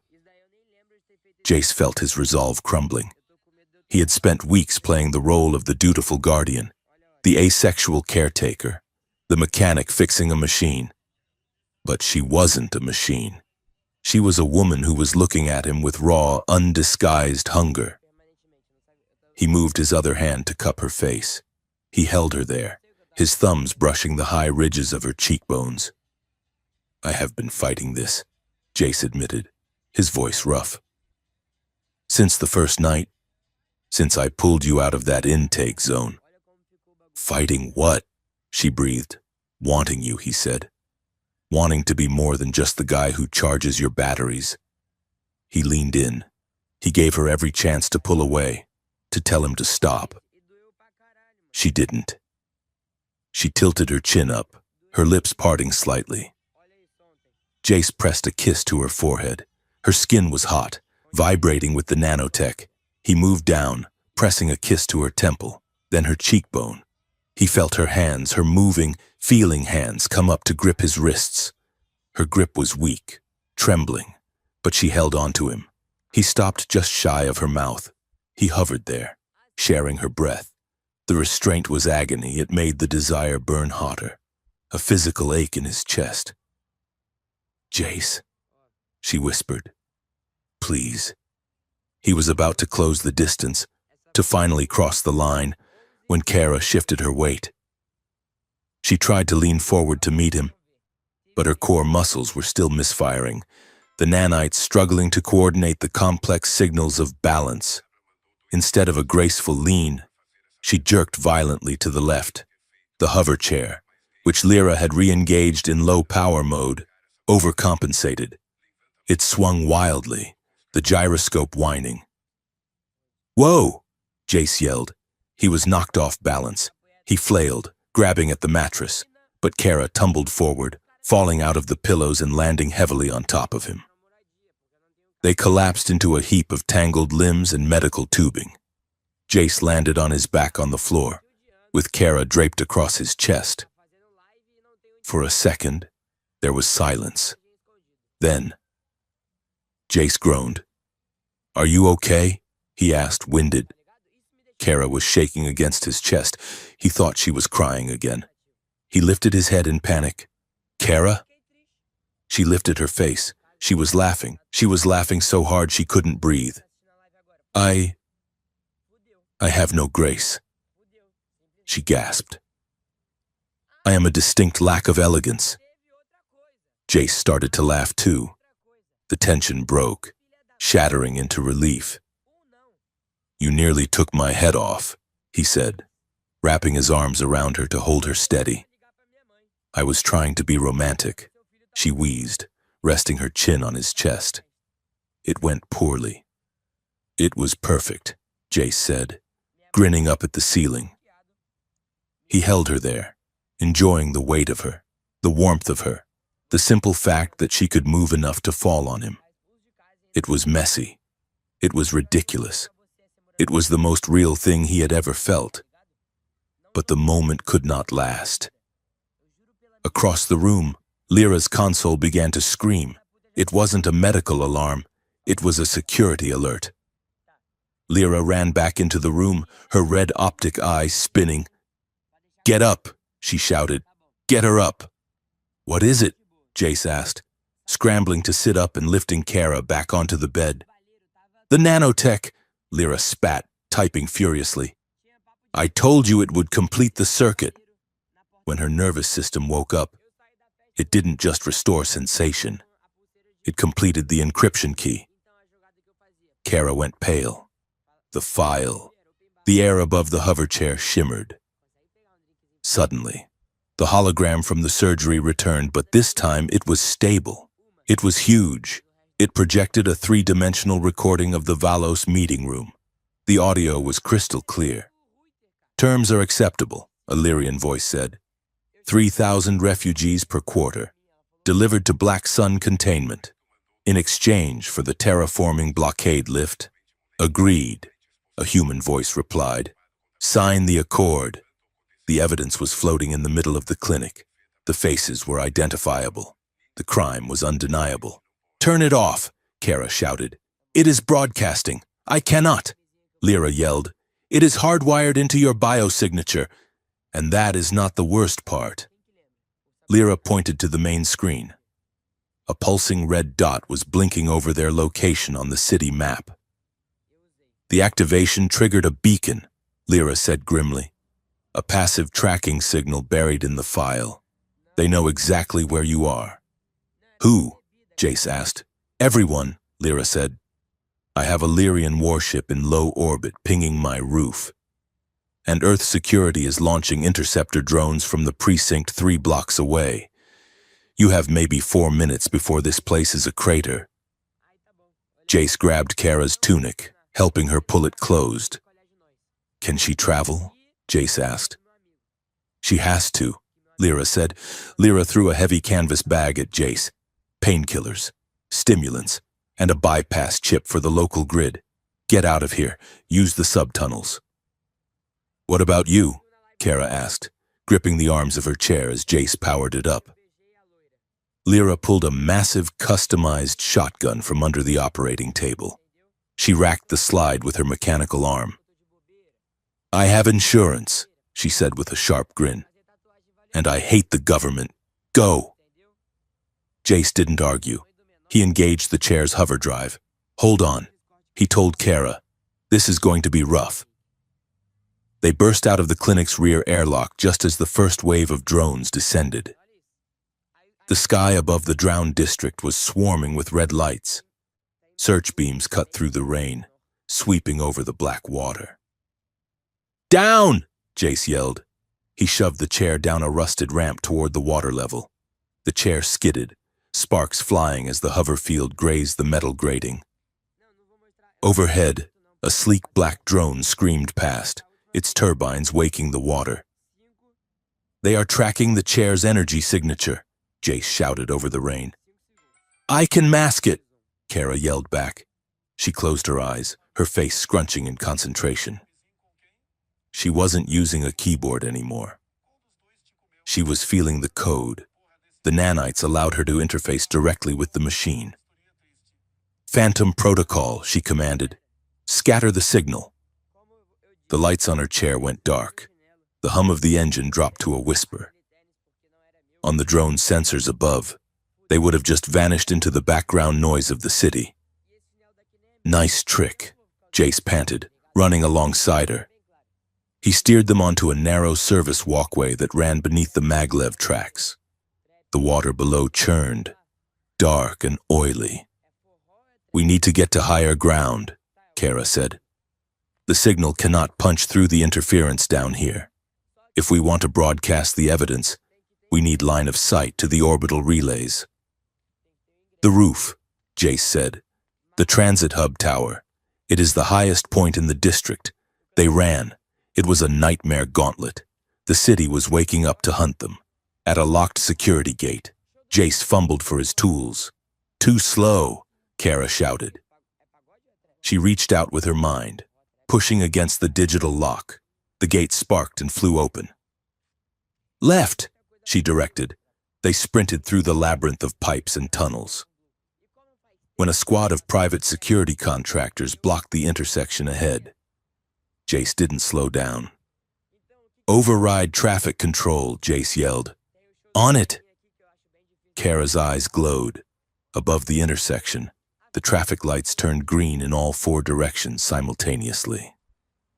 4 heavy cargo haulers slammed into the intersection at speed. The crash was deafening. Metal screeched, cargo spilled, and chaos erupted. The security squad scattered to avoid being crushed by falling shipping containers. Jace and Kara slipped through the smoke and debris. They worked like a single organism. Jace provided the muscle, the direction, the physical protection. Kara provided the digital overwatch, clearing their path, blinding cameras, and opening doors. It was fluid, intense, and deeply intimate. Every time she cleared a path, Jace felt a surge of pride. Every time he shielded her from falling debris, she looked at him with fierce trust. They reached the base of the transit hub tower. The elevator was locked down. Jace looked at the fire escape. It was a rusted metal skeleton clinging to the side of the building. The chair can climb, Kara said. Engage vertical traction. Jace hit the switch. Magnetic clamps extended from the chair's base. He grabbed the back of the frame. He had to climb with her, guiding the ascent, making sure the magnets held on the wet metal. They climbed into the rain, rising above the smog layer. The wind howled around them, tearing at their clothes. By the time they reached the roof, Jace's lungs were burning. He hauled himself over the parapet and pulled the chair onto the gravel surface. They were exposed. The roof was a flat expanse of concrete, dotted with satellite dishes. Above them, the clouds had parted, revealing the terrifying silhouette of a Lyrian frigate hanging in low orbit. Its hull was dark, blotting out the stars. "Surrender immediately," a voice boomed from the sky. It was amplified, vibrating in their chests. Searchlights from 3 different shuttles slammed onto them, blindingly bright. Jace threw his arm up to shield his eyes. He stepped in front of Kara, blocking the light with his body. "It is over," Jace said. "There is nowhere to run." Kara looked up at the warship. She looked at the lights. She looked at Jace's back. "No," she said. "It is just beginning." She initiated the command. "Broadcast," she whispered. "Authorization, Von 0. The chair hummed. The nanites in her spine burned white hot. She didn't just broadcast to a local antenna. She pushed the feed into every receiver within range. She hijacked the shuttle comms. She overrode the digital billboards on the skyscrapers below. She punched into the emergency band of the warship itself. The sky filled with light. A holographic projection, hundreds of feet tall, materialized in the mist above the tower. It was the recording. The entire city looked up. The pilots in the shuttles looked up. Giant, ghostly figures of the conspirators floated in the air, their voices thundering across the district. "Erase the bloodline, no witnesses." And then, the image shifted. It showed Kara, not the broken woman in the chair, but Kara as she was before. Standing tall, wearing the silver robes of the diplomatic corps, her face unscarred, her eyes full of fire. The holographic Kara pointed a finger at the warship above. "I accuse you," the recording echoed. "On the roof." The real Kara sat slumped in her chair, shaking from the effort. She stared up at her past self. The contrast was heartbreaking. The giant, perfect ghost in the sky, and the small, broken woman in the rain. Jace knelt beside her. He grabbed her hand. "They see you," he shouted over the roar of the ships. "Everyone sees you." The transmission held for 10 seconds, enough to be recorded by millions of devices, enough to be mirrored to the planetary net. The truth was out. Then, the warship fired. It wasn't a weapon, it was a capture beam. A pillar of blue light slammed down onto the roof. Gravity reversed instantly. Jace felt his feet leave the ground. The gravel rose around them like rain falling upward. "Kara!" he screamed. He reached for her. The containment field caught them both, lifting them toward the open bay of the shuttle hovering above. But the beam was designed to separate. A force field wall shimmered into existence between them. Jace slammed into it. He clawed at the energy barrier, watching Kara drift away from him. "Jace!" she screamed, her hand outstretched. Her fingers were inches from his. He could see the terror in her eyes. He could see the love. "I am coming for you," Jace yelled as the light swallowed them. "I promise." The world dissolved into blinding white. The last thing he saw was Kara's face, fierce and radiant, before they were pulled into the belly of the beast, the interior of the Lyrian flagship. The ascension of tides did not look like a machine. It looked like the inside of a living god. There were no rivets, no welding seams, no industrial grills hissing steam. The corridors were formed from a pearlescent organic metal that felt warm to the touch, curving in smooth, bone-like arches. The lighting was not electric but bioluminescent, a soft rhythmic pulse that moved through the veins of the walls like a heartbeat. The air smelled of ozone and crushed petals, a scent designed to calm the nervous system, though for Jace, it only made the panic sharper. Jace stood in a stark, circular observation cell made of transparent aluminum. He pressed his hands against the wall, his knuckles white, 10 feet away, separated by a shimmering containment field. Kara was suspended in a medical cradle. It was a beautiful, terrifying piece of technology. A nest of silver filaments and floating sensors that held her body in a zero-gravity embrace. The interface of her hover chair had been stripped away, replaced by the ship's direct neural links. She looked small in the center of the grand alien room. Her eyes were closed, her face pale, the biopatterns on her cheeks pulsing a slow, dormant gray.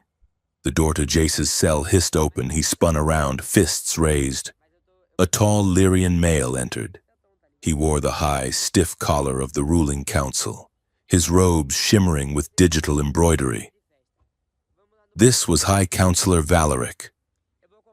Jace recognized him immediately from the hologram Kara had broadcasted. He was the man who had signed the order to erase her bloodline. Valeric smiled. It was a practiced, predatory expression that showed too many teeth. "Mr. Aris," Valeric said, his English flawless and oily. "Please, there is no need for violence. You are a guest in a cage." Jace spat. "Where are you taking us?" "We are taking Citizen Vaughn home," Valeric said smoothly. "We owe you a debt of gratitude, truly." We had believed she was lost in the accident on Valos. To find her alive, albeit in such a degraded state, is a miracle. We are rescuing her from the squalor of your refugee camps. Jace stepped forward, stopping inches from the containment field. "You are not rescuing her. You are securing the evidence. You saw the broadcast. Everyone saw it." Valeric's smile tightened at the edges. "We saw a glitch. Mr. Aris. A corrupted file from a damaged mind. It is tragic, really. The trauma of her injury has clearly caused severe cognitive dissonance. She imagines conspiracies to cope with her bad luck. We will provide her with the best psychiatric care, in a very private, very secure facility." He looked past Jace, toward the cradle where Kara slept. "She will be comfortable. And silent." Jace slammed his hand against the barrier. "She is not crazy, and she is not alone." Valeric chuckled softly. "She is a paralyzed invalid, Mr. Aris, and you are a mechanic covered in grease. You are both very much alone." The counselor turned and walked out. "Prepare yourself," Valeric called back over his shoulder. "The high inquiry begins in 1 hour. We must maintain the appearance of justice, after all." The high inquiry took place in the ship's atrium, a cavernous space with a domed ceiling that looked out into the void of space. The floor was a polished obsidian mirror, reflecting the starlight. Hundreds of people were present. On one side sat the Lyrian nobility, draped in silver and blue. On the other sat the human delegation, diplomats from Earth, military attachés, and representatives from the Refugee Oversight Committee. They looked uncomfortable, checking their data pads, whispering nervously. In the center of the room, Kara sat in a gravity support frame. It was a sleek, upright exoskeleton that allowed her to sit tall, simulating the posture she had lost. But Jace knew the truth. He knew that inside that metal shell, her muscles were limp. He knew she was expending every ounce of her energy just to keep her head up. Jace was brought in by 2 guards. He was not placed next to her. He was shoved into a spectator gallery, 20 feet up, behind a kinetic barrier. He gripped the railing, his eyes locked on her. "Look at me," he willed her. She turned her head slowly. Her violet eyes found him in the crowd. She did not smile, but her chin lifted a fraction of an inch. A signal. "I am here. I am ready." The presiding judge, a Lyrian ancient with skin like cracked parchment, struck a gong. "This inquiry is in session," the judge intoned. "We are here to assess the validity of the data burst transmitted by Citizen Kara Vaughn." Valeric stepped forward into the center circle. He looked the picture of concern. "Honored Judge," he began. "We all saw the images. They were disturbing. But we must ask ourselves, what is the source?" He gestured to Kara. "This woman suffered a catastrophic neural event. Her brain was boiled by a sonic weapon. For 2 years, she has rotted in a human slum, untreated, surrounded by filth. Is it not possible, nay, probable, that the recording is a hallucination? A digital fever dream fabricated by her own broken synapses?" He turned to the crowd, his voice dropping to a sympathetic whisper. "She is not a witness. My friends, she is a victim of her own shattered mind. She should be pitied, not believed." Murmurs of agreement rippled through the Lyrian side of the room. Even some humans nodded. It was a comfortable lie. It meant they didn't have to deal with the messy reality of a cross-species conspiracy. The judge turned to Kara. "Citizen Vaughn, do you wish to speak?" Kara took a breath. The translator around her neck amplified the sound, making it echo through the silent hall. "I do not wish for pity," she said. Her voice was low but steady. She looked directly at Valeric. "You say my mind is broken. You say I did not see what I saw." The room darkened. Kara interfaced with the ship's projection system. She didn't need a keypad. The nanites in her spine allowed her to pull the feed directly from her memory. Above her, the hologram flared to life again. But this time, it wasn't the meeting. It was the moment of impact. The room was filled with a high-pitched, screaming whine. The visual feed blurred, spun, and fractured. The audience gasped as they experienced the visceral terror of the blast. "I remember the smell," Kara said, her voice cutting through the noise. It smelled like burning copper. "I remember the sound of the teacup rattling on the table before it shattered. I remember trying to stand up and realizing my legs were gone." The hologram shifted. It showed the aftermath, the bodies on the floor, the boots of the soldiers walking past her face as she lay paralyzed. "I could not scream," Kara continued. "My lungs worked, but my throat would not obey. I lay there for 4 hours. I listened to you. Counselor Valeric, I heard you tell the soldiers to leave me for the sweeper. You said, 'She is just meat now.'" Valeric's face twitched. "This is theater," he shouted. "Emotional manipulation. I was forced to listen to you decide my fate," Kara said, her voice rising. "My body was silent, but my mind was screaming, and it was recording." She paused, looking around the room at the faces of the diplomats. "I am not broken," she said fiercely. "I am the only one here who is whole. The rest of you have traded your souls for comfort. Silence, heavy, suffocating silence." Then, a human lawyer stood up. He was sweating. "This is compelling," he stammered. "But the counselor raises a point about stability. The subject has been living in unregulated conditions.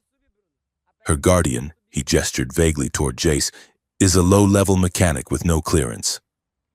We have reports that their relationship is unconventional, perhaps coercive." Valeric seized on this. "Exactly. Look at him."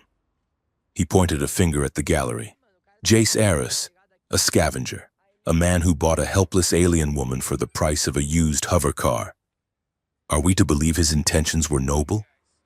Or did he manipulate a brain-damaged invalid to create a political scandal for profit?" The crowd turned to look at Jace. Their expressions were filled with disgust.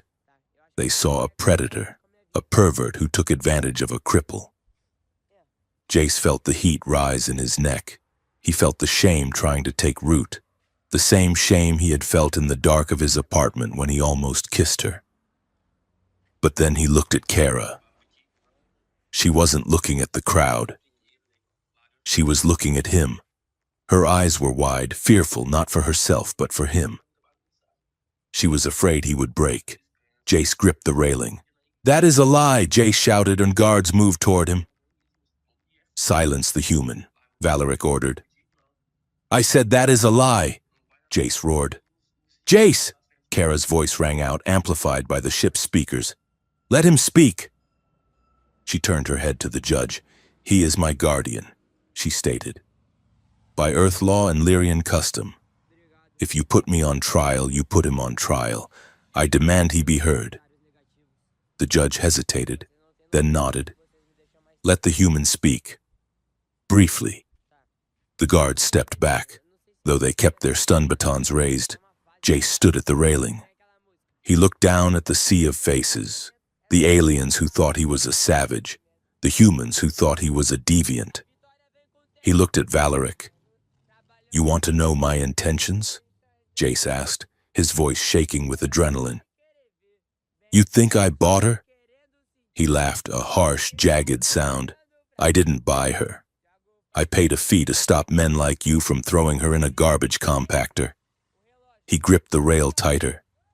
"You call her an invalid. You call her broken. You do not know her." He looked down at Kara. "I know her. I know that she hates the texture of synthetic wool. I know she hums when she thinks no one is listening. I know that she is terrified of the dark because it reminds her of being trapped in her own body." The room was deadly quiet. "I bathe her," Jace said, his voice dropping to a hush that carried to every corner of the room. "I brush her hair. I lift her from her chair to her bed because she cannot do it herself. I feed her with my own hands." He saw a human diplomat wrinkle her nose in distaste. Jace pointed at her. "Yeah, it is messy," he said aggressively. "It is hard. It is unglamorous, but it is not coercion." He looked back at Kara. "You asked if I manipulated her, if I took advantage." He took a deep breath. "I fell in love with her," Jace confessed. The words hung in the air. A collective gasp went through the room. A cross-species declaration of love was taboo enough. A declaration of love for a disabled dependent was a scandal. "I fought it," Jace said, his voice cracking. "I told myself it was wrong. I told myself I was her guardian, that she needed protection, not desire. I was terrified that people like you would look at us and see something sick." He leaned over the rail. "But loving her didn't make me sick. It cracked me open. It made me better. She is the sharpest, fiercest, bravest soul I have ever met. She has more dignity in her little finger, which she can't even move, than all of you have in your entire council." He stared directly at Kara. "I love her, not because she is broken, but because she is the only thing in this galaxy that makes sense." Kara was crying. She didn't try to hide it. She couldn't wipe the tears away, so she let them fall, her face radiant and wet. Jace stood back. "So go ahead. Call me a scavenger, but do not call her a victim. She is a hero." For 5 seconds, no one moved. The narrative Valeric had built, the story of the poor, confused invalid and her predatory keeper, had shattered. In its place was something raw and undeniably real. A young Lyrian aide in the back of the room began to clap. Then a human officer joined in, then another. It wasn't thunderous applause, but it was a ripple of respect that terrified the conspirators. Valeric looked at the crowd. He was losing them. "Plan B," he snapped into his comms. The main screen flickered. "How touching," Valeric sneered. "A lovely performance. But actions speak louder than words." The hologram shifted. It showed a video feed. It was grainy, clearly taken from a hidden camera in Jace's apartment. It showed Jace leaning over Kara in the dark. It showed him touching her face. But the audio had been stripped, and the frame rate manipulated. It made Jace's tender gesture look aggressive. It made Kara's stillness look like terror rather than paralysis. Next clip, it showed Kara's chair glitching, the hologram of the encrypted data appearing. Then it cut to Jace working on the chair with tools. Voiceover narrated the scene. Subject Aris attempts to extract valuable data for black market sale. Subject Vaughn resists. It was a lie. A masterful, disgusting edit. The mood in the room swung back. The doubt returned. The tenderness Jace had just described was twisted into something dark. Jace felt sick. He felt the bile rise in his throat. "They are lying!" he shouted. "That is edited. Can you prove it?" Valeric challenged. "Can you prove you are not just a thief with a silver tongue?" Jace looked at Kara. He couldn't prove it. It was his word against a High Counselor's resources. But Kara's face had changed. The tears were gone. Her expression was cold, hard, and terrifyingly intelligent. "Computer," she said. Her voice was ice, awaiting input. The ship's AI responded. The voice came from everywhere. "Run a diagnostic on the neural signature of the projected video file," Kara commanded. "Compare it to the real-time biometric data of the subject currently in the cradle." Valeric froze. "You do not have authorization." "I am a Lyrian citizen," Kara shouted, her voice commanding. "And I am invoking the truth protocol. Computer, verify, processing." The AI droned. A beam of light swept over Kara in the cradle, reading her brainwaves, her pulse, the unique electromagnetic signature of her nervous system. Then it scanned the video file Valeric had just played. Analysis complete. The AI announced. "And," Kara demanded, "the video file currently displayed contains 74 splice points," the AI stated emotionlessly. "Audio track has been removed. Timestamps do not match the visual data. The file is a fabrication." The room erupted. Furthermore, the AI continued. "The neural signature embedded in the original broadcast, the recording of the Valos Accord, is a 100% match to the subject Kara Vaughn. The memory is authentic. The crime is verified." Valeric went pale. He backed away. "Faulty," he screamed. "The machine is faulty. Guards," the judge bellowed, standing up. "Seize High Counselor Valeric." Chaos exploded. The human diplomats were shouting. The Lyrian guards were moving toward Valeric. But Valeric was not a man to go down quietly. His eyes darted around the room, wild with panic. He pulled a small, complex device from his robes. "If I go down," he snarled, "the evidence goes with me." He smashed his thumb onto the device. It was an override code, a master command for the medical bay. A red siren began to wail. "Alert," the AI said. "Emergency ejection protocol initiated. Medical cradle 4 purging to vacuum." Jace looked at the cradle, Kara's cradle. The floor beneath her began to split open. The airlock cycle engaged. The containment field around her flared red, locking her in place for ejection. "No!" Jace screamed. He didn't think. He didn't calculate. He threw himself at the kinetic barrier of his gallery. He hit it with his shoulder, bouncing off. He grabbed the stun baton from the nearest distracted guard, swung it with a savage roar, and smashed the barrier generator. The field flickered and died. Jace vaulted over the railing. It was a 20-foot drop. He hit the obsidian floor, rolled, and heard something snap in his ankle. He ignored it. He scrambled up and ran toward the center of the room. The floor under Kara was opening. The black void of space was visible beneath her. The wind began to howl as the atmospheric seal broke. Valeric was laughing, held back by guards, watching his final act of spite. Jace reached the cradle just as the maglocks disengaged. The medical pod, with Kara strapped inside, began to slide toward the hole. Jace dove. He grabbed the metal strut of the cradle with one hand and slammed his other hand into the grating of the floor deck. The weight of the cradle jerked his arm, nearly pulling it out of the socket. He screamed in pain, his boots scrabbling for purchase on the polished floor. "Jace!" Kara yelled, her voice lost in the wind. "Let go! You will be pulled out." "I am not letting go," Jace roared. He was the only thing holding her back from the vacuum. The suction was immense. The air was rushing out of the room, papers flying, robes whipping. Jace's fingers were slipping on the floor, grating. The cradle was heavy, dragging him inch by inch toward the edge. "Jace, please," Kara cried, struggling uselessly against her restraints. "Save yourself." Jace looked down at her. She was suspended over the infinite drop. Her eyes were terrified, pleading with him to live.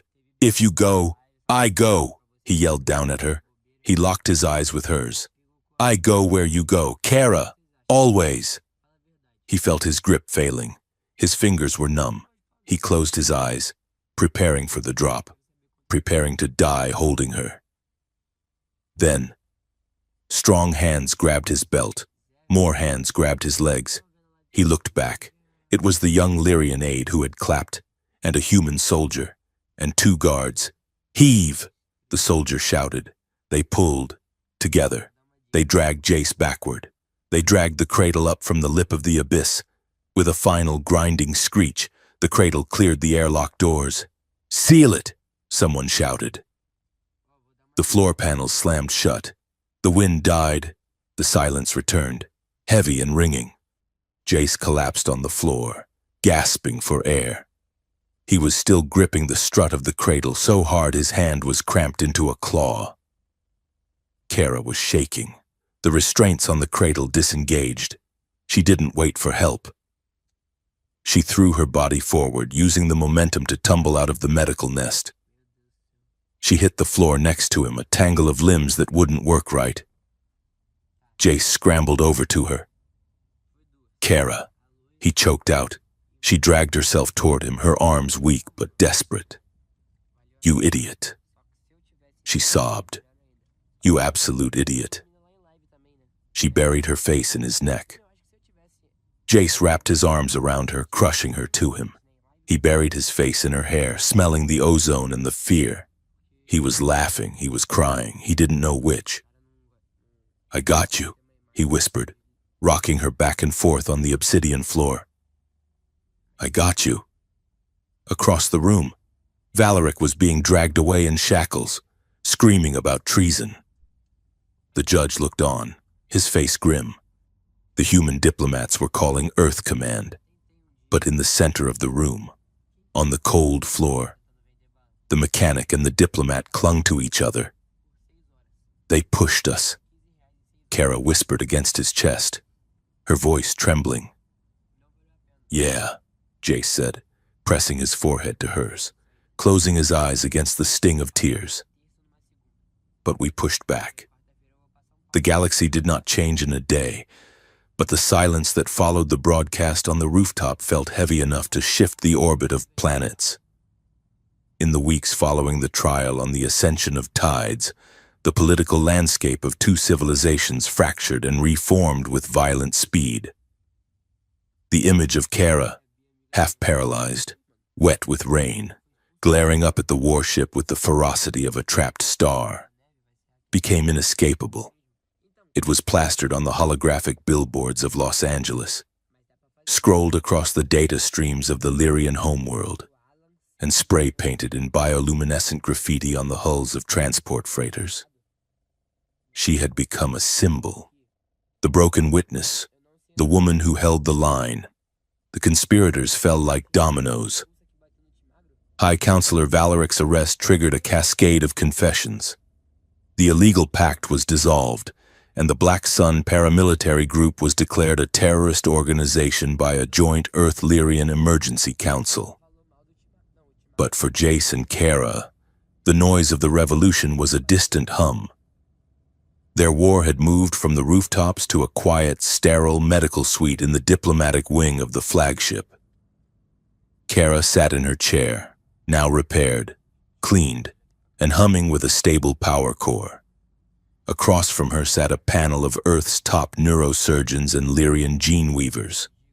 They looked at her not with contempt, but with the hungry professional fascination of artists looking at a damaged masterpiece. "We can rebuild you," the lead Lyrian surgeon said. His voice was soft, persuasive. He pulled up a holographic schematic of a human Lyrian nervous system. "The data drive has been extracted." He continued, "The encryption lock is gone. We have access to the root of the injury. With a full-body reconstruction, a complete cellular overhaul, we can purge the neuroweapon's scarring. We can regrow the pathways. You could walk, Kara. You could run. You could be flawless." Jace stood in the corner of the room, arms crossed, saying nothing. He watched Kara's face. Kara looked at the hologram of the perfect reconstructed woman. It was an image of who she used to be, a ghost of the past. "And the cost?" Kara asked. The surgeon hesitated. "The procedure is invasive. To scrub the weapon's imprint, we have to wipe the slate clean. You would lose the biometric record of the event.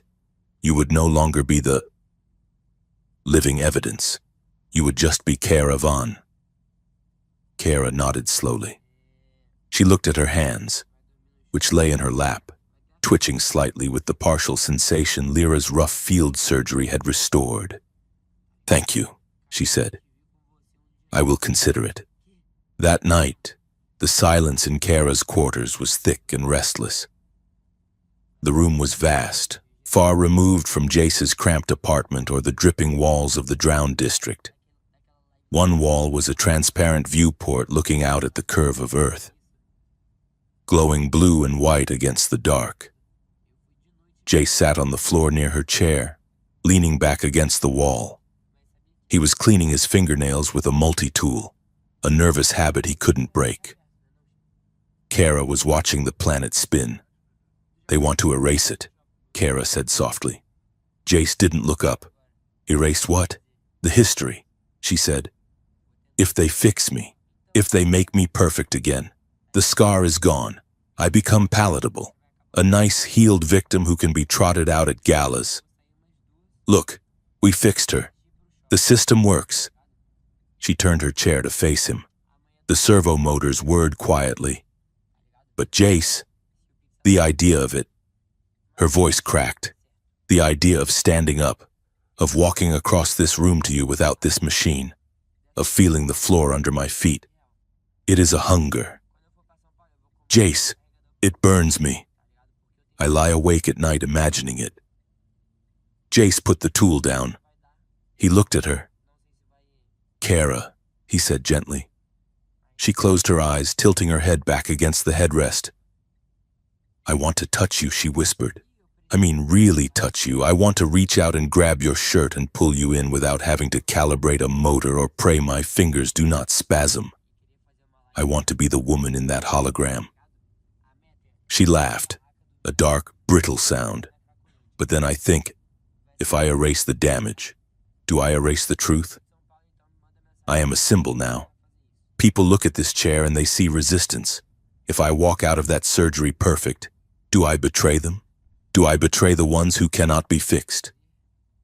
She opened her eyes, looking at him with desperate intensity. "I am romancing a revolution, Jace, and I am terrified that if I choose myself, I am a traitor." Jace shifted, moving from the wall to kneel beside her chair. He rested his elbows on the armrest, invading her space in that familiar, necessary way. "Hey," he said. "Look at me." She looked. Her violet eyes were swimming with tears. "You do not owe the galaxy your pain," Jace said firmly. "You do not have to stay broken just to make a point on a billboard."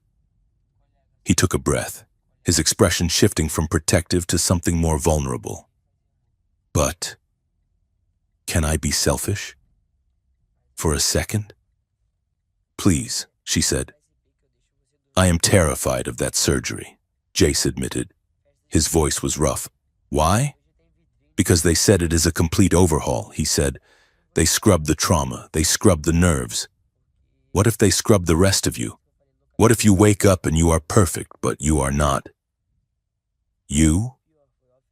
He reached out and took her hand. Her fingers, weak but responsive, curled loosely around his thumb. I fell in love with the woman in this chair, Jace said.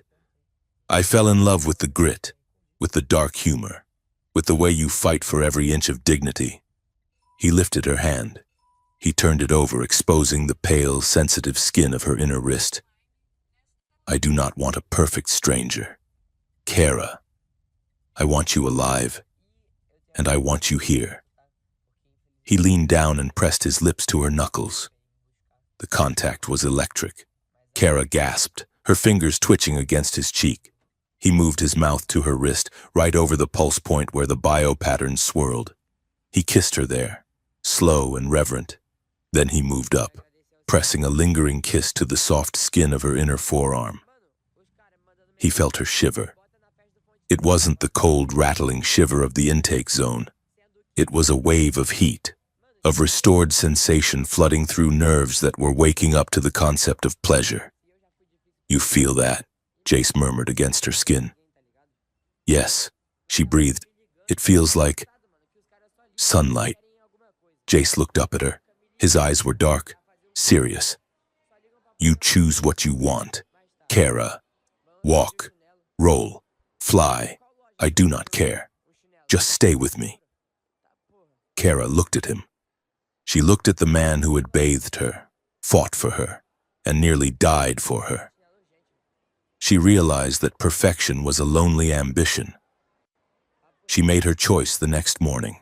She stood figuratively before the council and the surgeons. No full reconstruction, Kara announced. Her voice was clear, amplified for the record. The lead surgeon looked disappointed. Citizen, the opportunity. I will take the stabilization. Kara cut in. Use the nanotech to reinforce the neural bridges. Give me back my upper body control. Give me back my voice without the strain. Secure my health so I am not in pain. She patted the arm of her hover chair. But the legs stay. The spine stays. But why? The surgeon asked. We can erase the disability. I do not want to erase it, Kara said. I want to live with it. She looked at the camera drone hovering in the corner, broadcasting her decision to the refugee fleets and the city slums. They broke me to silence me, she said. If I hide the cracks, I help them hide the crime. I will keep the chair. It is not a prison anymore. It is a throne. The settlement that followed was historic. The Vaughan Accords were signed 3 months later. They established strict oversight on neuroweapons, granted full citizenship to refugees upon arrival, and created a new position, interspecies liaison for displaced populations. Kara Vaughan was the first appointee, and at her side, officially recognized as her senior advisor and consort, was Jace Eris.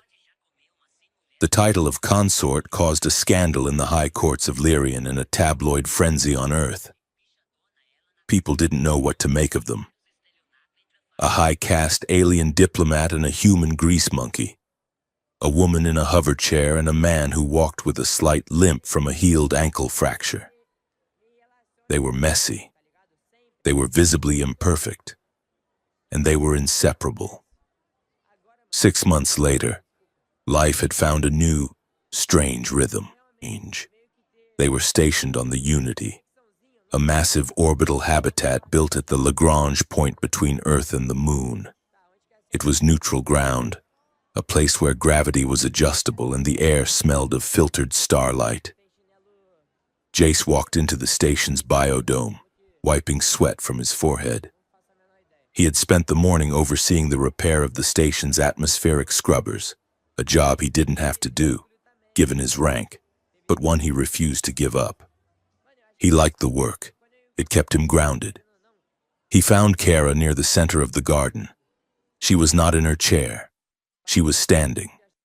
She was strapped into a prototype exoskeletal frame, a sleek, minimal structure of silver carbon fiber that clamped around her legs and lower back. It hummed with a low whine, doing the work her muscles could not. She was holding onto a railing, swaying slightly. Look at you, Jace said, stopping on the path, standing tall. Kara turned her head. She was sweating, her face flushed with exertion. It is exhausting, she huffed. Gravity is a bully. You are doing great, Jace said, walking over. He stepped inside the radius of her support frame. He was only an inch taller than her when she stood. It was still jarring for him to look her in the eye without bending down. Lyra sent the software patch, Kara said. It synchronizes the leg movements with my shoulder tension. It is like learning to walk on stilts while drunk. Jace grinned. Want to dance? Kara laughed. Jace, if I let go of this rail, I will collapse. Not in here, he said. He tapped his wrist comm. Computer. Lower gravity in Sector Garden to 0.5. Compliance. The station AI chirped. The world went soft.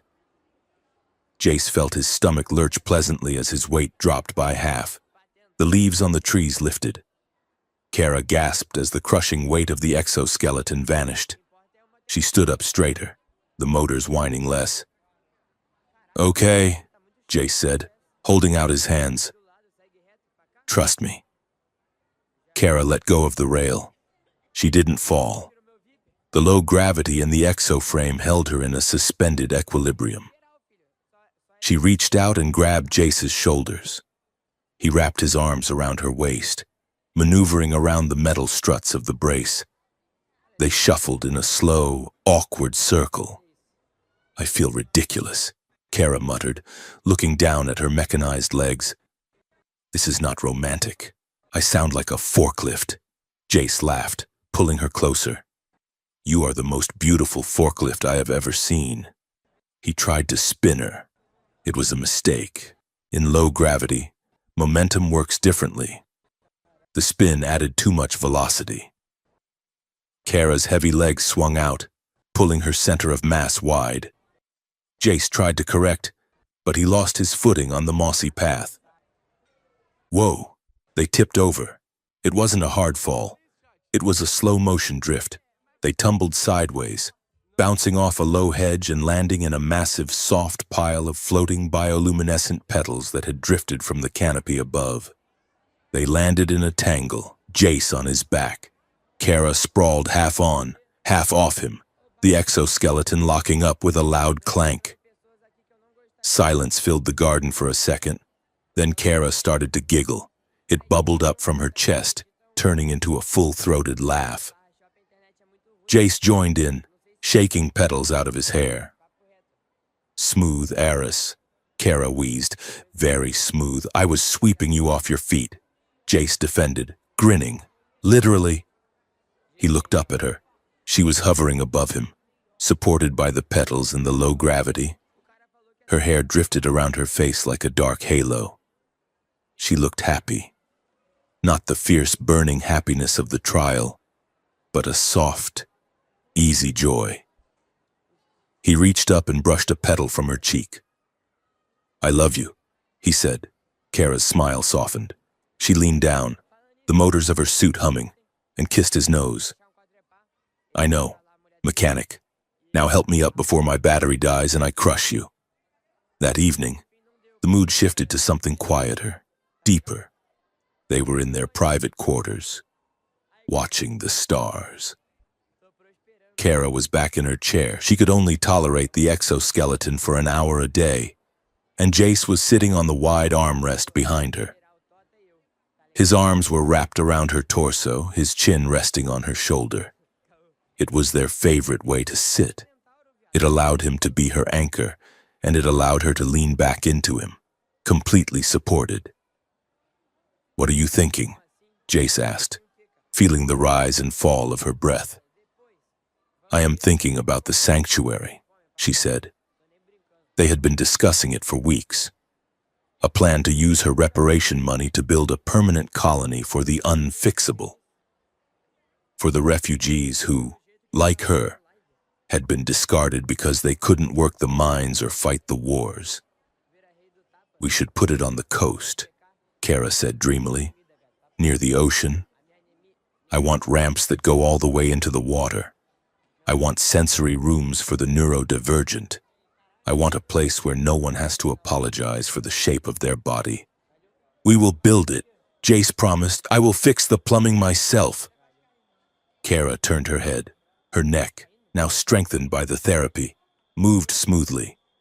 She looked at him, her face inches from his. Jace, she said. Yeah? Thank you. For what? For the plumbing?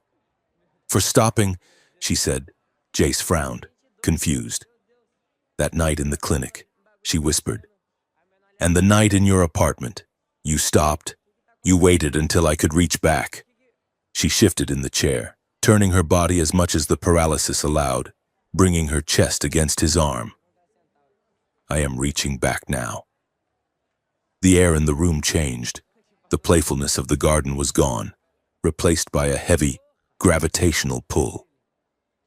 Kara lifted her hand. It was slow, trembling slightly with effort, but deliberate. She placed her palm against Jace's jaw, her thumb brushing his lip. She initiated it. She pulled his face toward hers. Jace didn't resist. He let her guide him. When she kissed him, it wasn't tentative. It was a claim. It was slow, deep, and exploratory. It tasted of gratitude, yes, but beneath that was a sharp, undeniable hunger. It was the kiss of a woman who had spent years trapped in ice and was finally standing in the sun. Jace made a low sound in his throat. He shifted his grip, one hand tangling in her hair, the other pressing flat against her chest, right over her heart. He kissed her back with everything he had held in check, the fear, the worship, the desire. They pulled back, breathless, foreheads resting together. Kara let out a shaky laugh. Better than the garden, she whispered. Jace closed his eyes. Much better. The story ends where it began, but the place was unrecognizable. The Los Angeles refugee intake zone was no longer a grim warehouse of despair. The fluorescent lights had been replaced by warm, full-spectrum panels. The concrete floors were covered in shock-absorbent matting. The walls, once gray and peeling, were lined with holographic murals of star maps and welcome greetings in 50 languages. And everywhere, there were ramps, wide, gentle slopes designed for wheels, for crutches, for hovering skiffs. Kara Vaughn was not there in the flesh. Her duties kept her on the station, but she was there in spirit. A massive, high-fidelity projection of her stood near the entrance. It was a loop, recorded recently. She sat in her chair, wearing the robes of her office, looking regal and unbroken. A new transport had just landed. The airlock hissed open, and a crowd of refugees stumbled out. They were tired, dirty, and terrified. Among them was a young Cathar, its chitinous shell cracked, dragging a useless leg behind it. It looked around with wide, panicked eyes, expecting a blow. It saw the hologram of Kara. The projection flickered to life. Kara looked down at the new arrivals. She spoke first in Lyrian, then in the clicking tongue of the Cathar, and finally in English. Welcome, the hologram said. You are tired. You are hurt. You think you are broken. The young alien stopped dragging its leg. It stared up at the woman in the chair. They pushed us. Kara's voice echoed through the hall, gentle but iron-hard. We thought no one would catch us. We were wrong. Beside the hologram stood a human man. He was older now, lines of exhaustion and laughter etched around his eyes. He wore a simple mechanic's jumpsuit with a diplomatic insignia pinned to the collar. Jace Arris stepped forward. He didn't look like a savior. He looked like a man who knew how to fix things. He walked up to the terrified Cathar. He didn't flinch at the alien's appearance. He knelt down, bringing himself to eye level. He extended a hand. Some of us learn to hold on, Jace said softly. The alien hesitated, then reached out a trembling claw. As their fingers intertwined, chitin against skin, the camera pulled back. It rose up, past the hologram of the woman who refused to be erased, past the man who loved her, and out through the great bay doors. It showed the intake hall not as a dead end, but as a tunnel that opened up toward the stars, glowing with the fierce, imperfect light of hard-won hope.